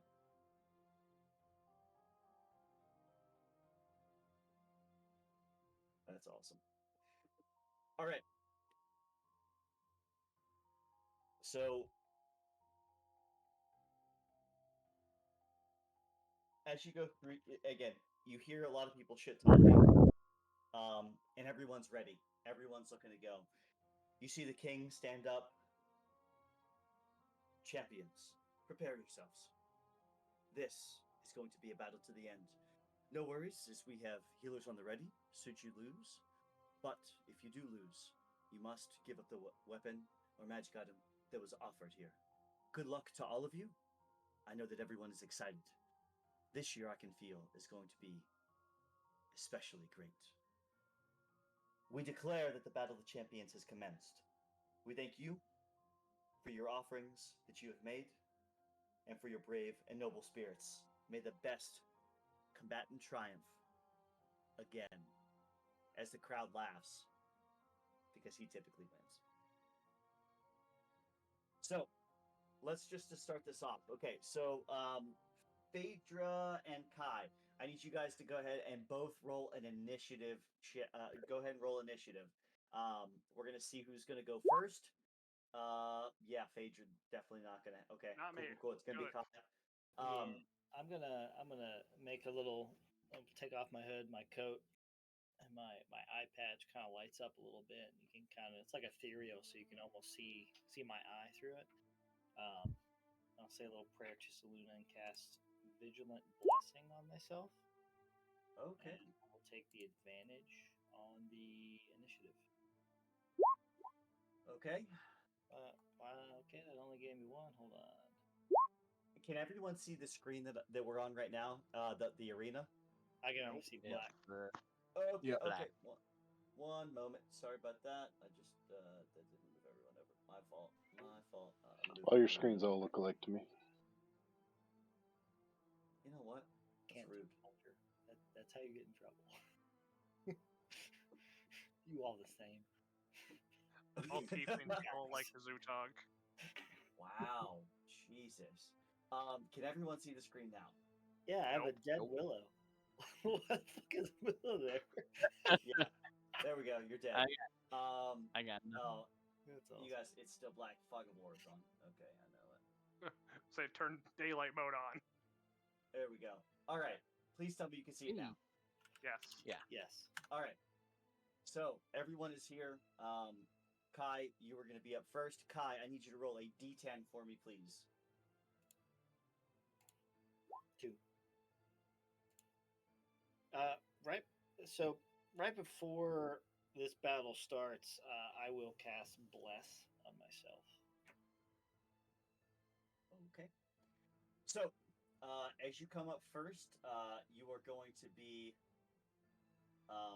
you are going up against Havelpov, the Berserker half-orc. God So- damn it. Kai versus Why the fuck do I get the guy who's gonna rage? Havelpov. Well, I mean, hey, this, that's what happens, right? Yeah. I can't wait to kill you. This is gonna be so awesome. I'm gonna Okay. get fucked right off the bat. Lucky I have psychic damage if that happens. Oh, I'm so pumped about this. You don't understand. Okay, so what's gonna happen is again. So you've offered the adamantine spear. Havelpov has offered the barbed net of entanglement. Let me just. I just want to see. Can I speak towards that?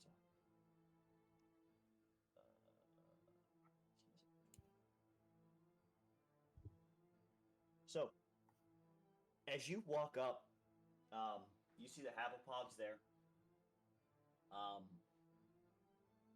As you walk up and shake Havelpov's hand, he hiccups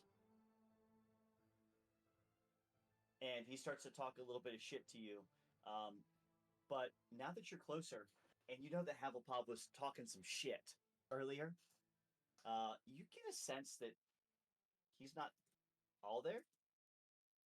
He seems to be a little potentially intoxicated. My man. My man. I'll just give him a little basic prayer or common blessing. I'm just going to look at him and say, may Seluna guide your steps in the night and bring them to the new dawn. He's going to look at you. Shut up, feline. Let's fight. Let's go ahead and roll initiative. So right as I, right before that, so I rolled 19. Right before that, can I cast Bless on myself before we get into battle? You could go ahead and cast Bless, and he is going to.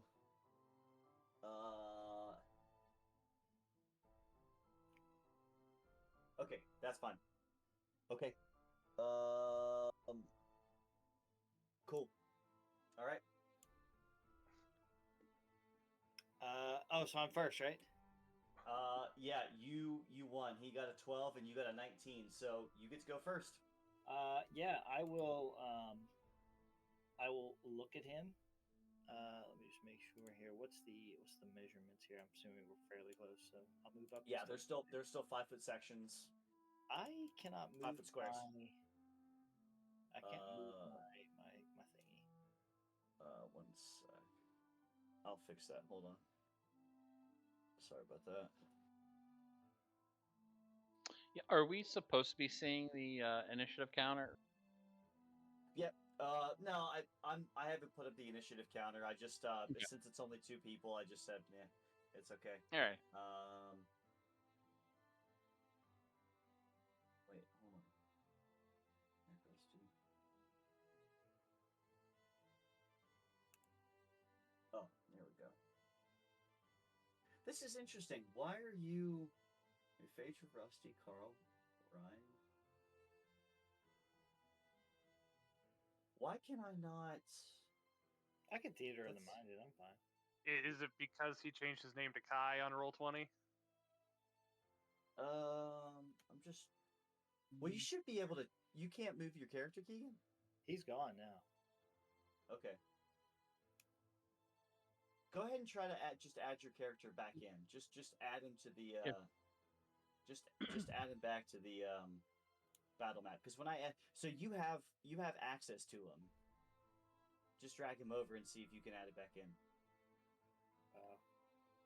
Okay. Hold on. Yeah, I guess for some reason when I did it, wasn't liking that. Oh shit.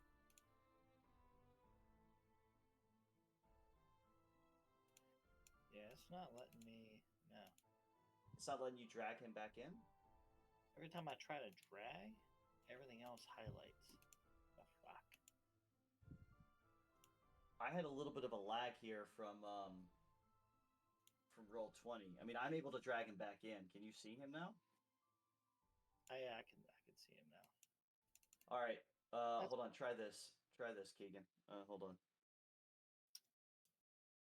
Can you do anything now with him? Hey, there we go. Cool. Yep. Okay, so I will. I'll walk up just a little bit, couple feet. Actually, no. I will back up. I'm not going to do that. I will move over a couple, and I will look at him and cast Command. And I will say grovel. And that's a Wisdom save. Yeah, Wisdom 15 DC.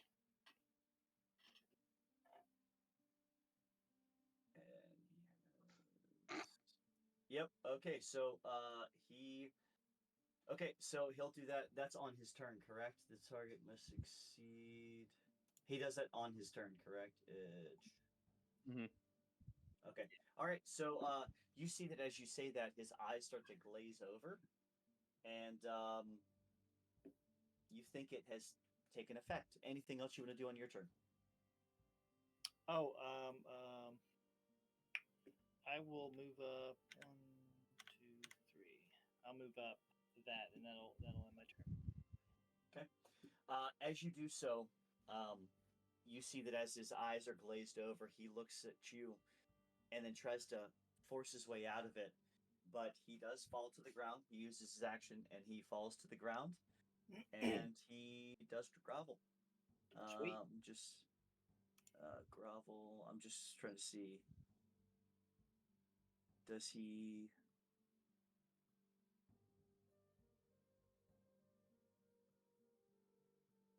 Yeah. All right. So he follows his. He follows that. He falls right to the ground. Uses his action to do so. And yeah, he's gonna stay there. That's it. Your turn. I'll go up to him. I'll walk up to him slowly, and I'm just gonna nat 20. Wow. That Yo. So Just 12 points of piercing damage. Okay. All right. Cool. Don't think I do. No, I can't do that. That is. I don't know if I have any like good bonus actions. No, that's it. That's it for me. On my turn. All right. So didn't even Havelpop is use gonna bless. be. Havelpop is gonna be super pissed. He's gonna get up and he's going to go reckless, and he's gonna try to attack you. Nice. He's going to take a swing. I hope I get nat 20s on you. That'd be sweet. 22 to hit, 6 points of slashing if it does. That'll hit. All right. That's it. Your move. Sweet. I'm just gonna jab him with my spear again. 25, 10 piercing. Yep, 25 hits. Okay. That'll end my turn. Okay. Plus your- He's gonna look. Go ahead. Oh, it doesn't matter anyway. For not damage. Oh Never mind. shit! Hold on. Sorry. I gotta make a Constitution saving throw. Yep. Looks like it. All right, cool. Yeah, you safe. Not an issue. He's going to pull out a net from behind him, and he's going to throw it at you. Go ahead and make a dexterity saving throw. DC 15. Wait. Go ahead. Time out. You said he went reckless before, right? Yeah. Oh, Oh, so it's an advantage. So you get to roll again to see if it's a nat 20. Yeah, roll again. Thank you, Galen. Yeah, go ahead and roll that attack again. Let's see if it's a nat 20.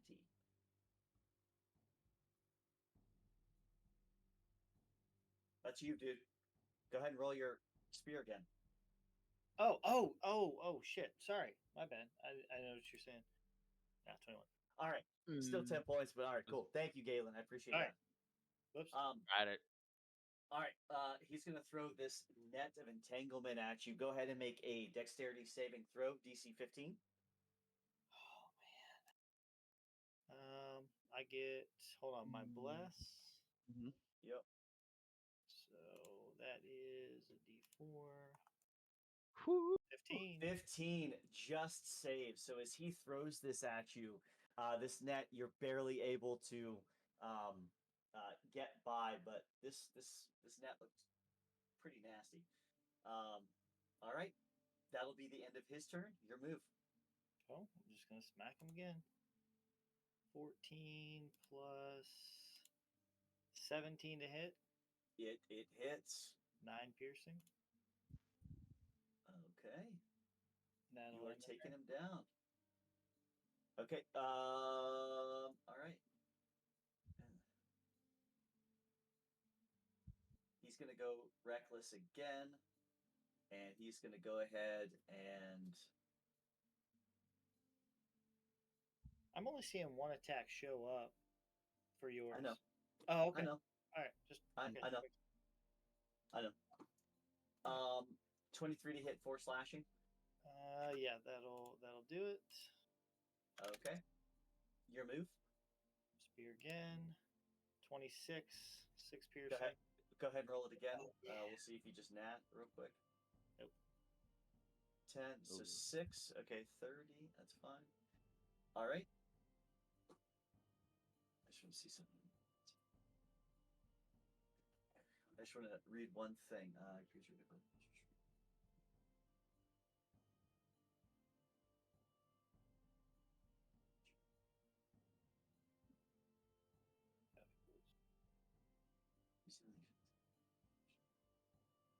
Okay, he is going to try to throw the net at you again. Okay. Oh, and that's a dexterity saving. Yep, DC 14. So it's a DC 50. Oh, you just save again. Damn it. You're able to block out of the way again. Okay. Did you Your make move. your con save for getting hit? Oh, he did not. Yeah. Oh, no, I got to make another one. I got to make a second one. Yep. 7 plus. So 8. So I don't think that saves. No, bless is down. Bless is You're down. welcome, Evan. Thank you. Thank you. Fuck. Only time I Damn give you it. anything. Damn it. Yeah, I will. Oh, yeah. Is that end his turn? That's ends his turn. Yep. Then I will recast Bless on myself. And I hate you so much. yeah, Bless isn't that, yeah. That'll end my turn. Yeah. All right. I'm going to go reckless again, and I'm going to try to hit you with the 18, 11 slashing. So that hits. Okay. Your turn. It's an advantage. Let's see. Advantage. Concentration check. 20. Ooh, God. That's terrible. Let's see what you got. Awesome. Done. Bless is down again. Hold on, I get my. Oh, it is down again. It is. Damn. 20. Yeah, I mean you still hit, so 20 still hits. 20 and 6 does it points take? of piercing. Yeah. Okay. That's it. That's your turn. All right, I'm going reckless again. Okay. Just a slugfest. 13. Nothing. I figured as much. All right, your turn at advantage. Advantage. He's just hacking away. 19 will hit. Piercing. Oh, you're hacking him down. Okay. He's going to go reckless. You see that you're starting to beat Havelpop down, and he just becomes more and more enraged. He's going to go reckless again. Nope. 8's not going to hit. Go ahead. Nat 20. 20 Nice. points. How do you want to do this? Seeing that he's drunk and stumbling around, I'm gonna take the edge of my spear and sweep his feet, and then I'm gonna take the butt of it and just crack him on the head, knock him out. Yep, that one hurt. That one really hurt. And then I will, as I put my and you get the bark shield. net. As I put the shield and the spear on my back, I will also pick up the net, throw that over my shoulder. Okay. Damn. And walk out. That was awesome. That was good. Motherfucker. If he hadn't been drunk, that would have been I was so gonna say, if he hadn't been sweet. drunk, it would have been. Oh, damn. All right. Phaedra, I need you to roll a D4 for me, please. Do I get healed by the healers, by the way? Or do I have to Yes. heal myself? No, as you both go out, you will both get healed. Havelpop will get rejuvenated. You hear an uproar as you win the match. Everyone's into this. There's music going, people are yelling, you hear the cheer, you hear grunts over in the corner from people that were following Havelpov. You did really well. Okay.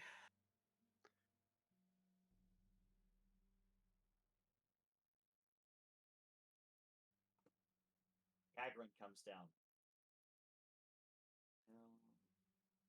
Give me 1 sec. I just want to see something real quick.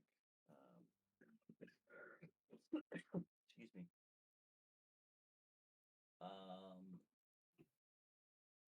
All right, Phaedra. Oh, this is sweet. And all right, I just want to see one thing.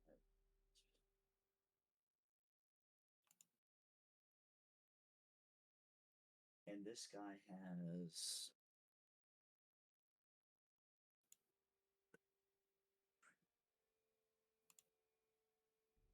okay. Okay. Perfect. Oh, this is this is fucking awesome. Okay. Kagrin comes down. Phaedra, we'll go ahead and put you down here as well. Let's go ahead and roll initiative.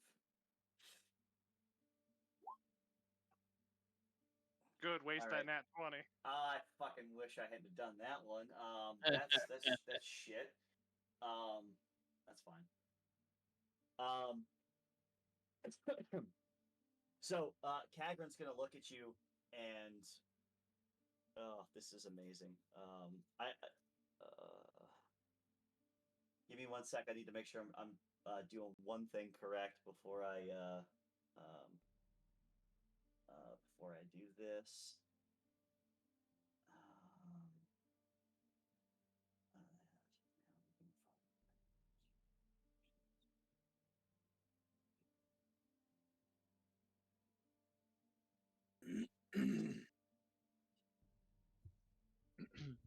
Okay, so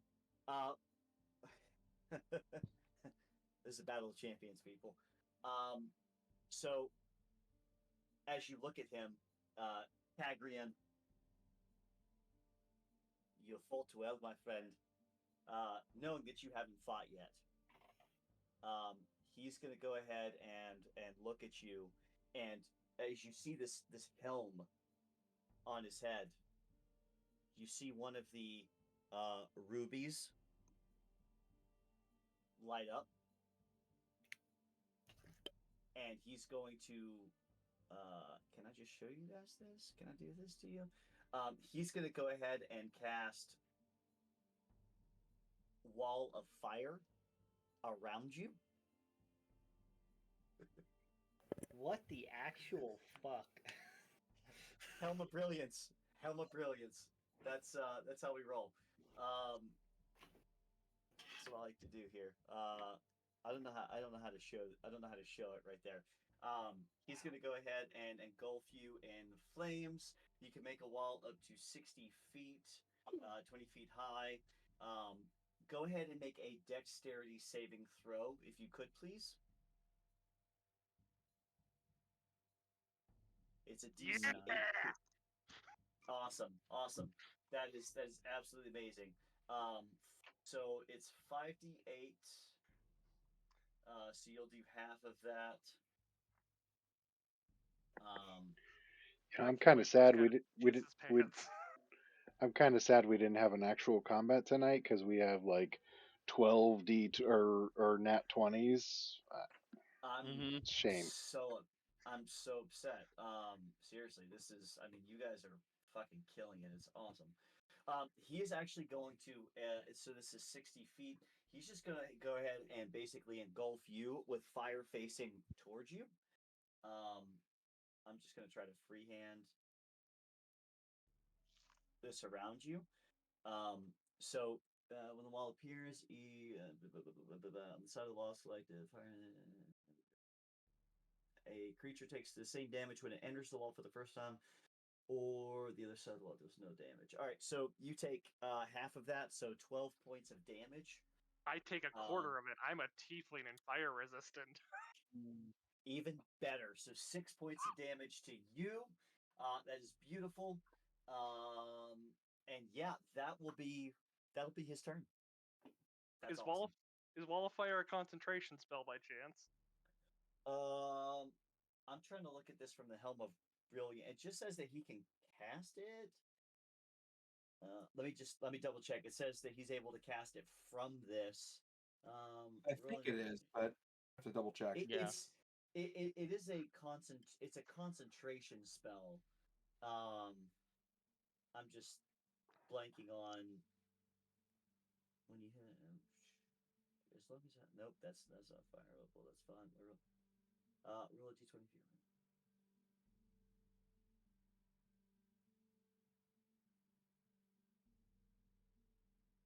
Oh wow, that's actually really fucking awesome. Didn't know that one. It definitely is. It definitely is a concentration check or a constitution. Or it definitely is a concentration spell for sure. Okay. Okay. So my move, 5, 10, 15, 20. I'm gonna move out there to him. And he's just gonna watch as I just walk through these flames unfazed. Awesome. I love it. Absolutely love that. Okay. As all your And clothes burn off and your titties are showing. There's 6 points of fucking damage. Crazy. yeah. It's amazing. Amazing. I hate to do this to him, but I'm gonna do this to him. I'm gonna cast Concentration Smash. Okay, you attack. The next attack you make before the start of your next turn is advantage with it. Has advantage if the target is attacking. If the attack hits the. Awesome. Let's do it. Let's roll. 18 to hit. 18. It does hit. 10 points of slashing. So he loses his concentration. Beautiful. Oh, I can't select that. Come on, let me select this. He loses that, and he takes 10 points of damage. Beautiful. I just look right at him and be like, oh, please. I've fought hotter. That's fucking As I just have like the green flames flowing out of my eyes. That's awesome. That is so awesome. Did your shirt burn off? I'm wearing plate mail. Yeah. You ain't seeing those boobies again for free.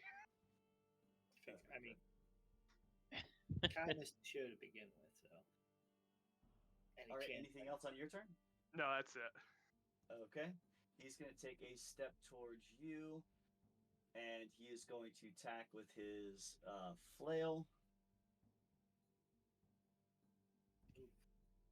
22, 11 points. That will hit. All right. Oh, wait, you can do that. You can change yours. Okay, that'll be all on his turn. Your move.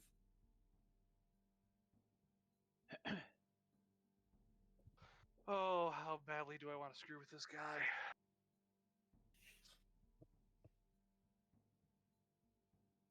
You know what? Sure. I'm going to use my racial smite for being a tiefling. I'm going to use Branding Smite if I hit him. Okay. It's a big if. All right, so that's your bonus action. 28, definitely. Wow. Wow. Okay, so 26 right up front, plus your double your radiant. You might take him out in this one shot. 26, 36, 44. 26. So you do 2d6 rate. So it's 26, and then the 2d6 radiant damage doubled. So, what's your radiant damage? 9. 9. Oh, 9, 18. Oh, 9, 18. Yeah. 20, 26, 36. Was it? You said 44? Ow. Yeah. Okay, so that was a. Okay, so we're gonna do this as well because that was a hit for. Hold up. That was a hit for massive damage. We have the massive damage table. Player is stunned for the round. That's massive damage table for you. 5e stunned. He can't move or stun condition. Hold on a sec. Do anything. Incapacitated and dazed. Leave them unable to take actions or reactions, move or speak clearly. Automatically fails strength and dex saves. Attack rolls against the creature have advantage. So he's basically fucked. So go ahead. Advantage. Take him out. Yeah, advantage time. Yep. 26 to hit. Wow. How would you like to do this? Nice. So I'm just gonna like this entire time he's trying to psych me out with fire. It is just like hellfire from the Hunchback of Notre Dame just playing in the background, and she's just pummeling him. And short of the killing blow, she's gonna kind of do like Kai did. She's just gonna spin her glaive around, just whack him broadside with it, just to knock him out. That is so fantastic. That's awesome. And this is That's amazing. full elimination, right? Like once they're out, they're Yeah, out. that's it. That's it. Once you're out, you're out. Nice. So started with what? 12, 10? Started with 10. I named off a few people, but there are a handful of others that have been, in and out of battle. You guys were just kind of the main contenders. Phaedra, as you give one amazing smash to Kagrian, he kind of stumbles and kneels. Yep. Stumbles, kneels. And you go back, whack him, hit him again. Falls to the ground, pummeled. You win this round. You have come to. You get the Helm of Brilliance. The Helm of Brilliance has, just so you know, 2 opals and 1 ruby in it. So that is awesome for you. We'll go ahead and get. Yeah, that's actually a pretty good steal on that one. That's pretty awesome. Mm-hmm. All right. So we'll move up. We're gonna have.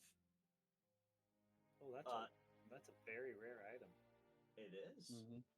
I told you guys. So we're gonna have 2 other people go up, and then I think we'll pause there for the evening.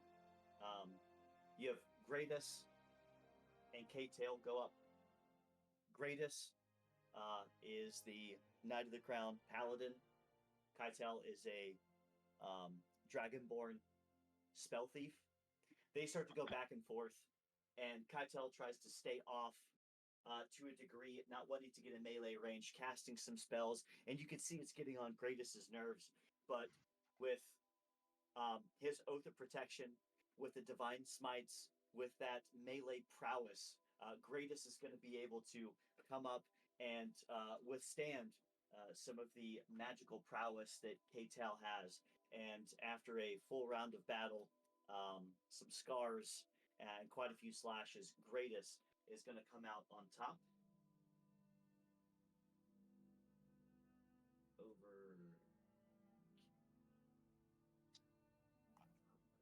And I think for there, that will be a good place to stop for right now. Kai, you have won a Barbed Net of Entanglement. Phaedra, you have won a Helm of Brilliance with 2 opals and 1 ruby. The next matchup is going to be, as these 2 leave the arena, K-Tal being drug off the floor here and healed. You hear the crowd cheering. Everyone's getting excited. The king stands up. Spriggan shield in left hand, falcon blade in the other. Walks out to the middle of the arena. And the Raven Knight, silent, stoic, walks out from the other side. Shield in one hand, blazing blade in the other. They're ready to battle. They're ready to go. But we'll pick up there next week, and we'll see how that one ends. Put a diamond in the helm. Put a diamond in there. Yeah, you guys are funny. See, here's the problem with that helm. I gotta survive this whole thing to keep it. Mm-hmm. That's that's the kicker. That's well. I don't well, so, no. So you're good. You get the helm because you won. You have given up the coin of Oh. chaos. Yeah, yeah. So it's not that someone takes all the shit you win. It's whatever you've decided to um, give up. So it's from a this one. So just for preference, this helm can have 1d10 diamonds, 2d10 rubies, 3d10 fire opals, and 4d10 opals. This helm, even it is a very rare item, it has 2 opals and 1 ruby left.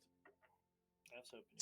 Still some good stuff, but on the same token, you can see what people are trying to offer here. Diamonds. I mean, I'll take it because I mean, damn. I would. I'd take it. Yeah, hell yeah, why not? Prismatic spray would be cool for the diamonds, but hey, I know. But we'll go ahead and pick up there with the King and Raven Knight ready to battle for next week. I will ask before we just head out here: is everyone good for next week? And I am separately, out, unfortunately. Rusty, I was just gonna say you all have leveled, but since Rusty's out, we'll just have to wait. Sorry, everyone. No, that's not how it works. It is what it is. Yeah, sorry, We leveled to level 6. Let me see one thing.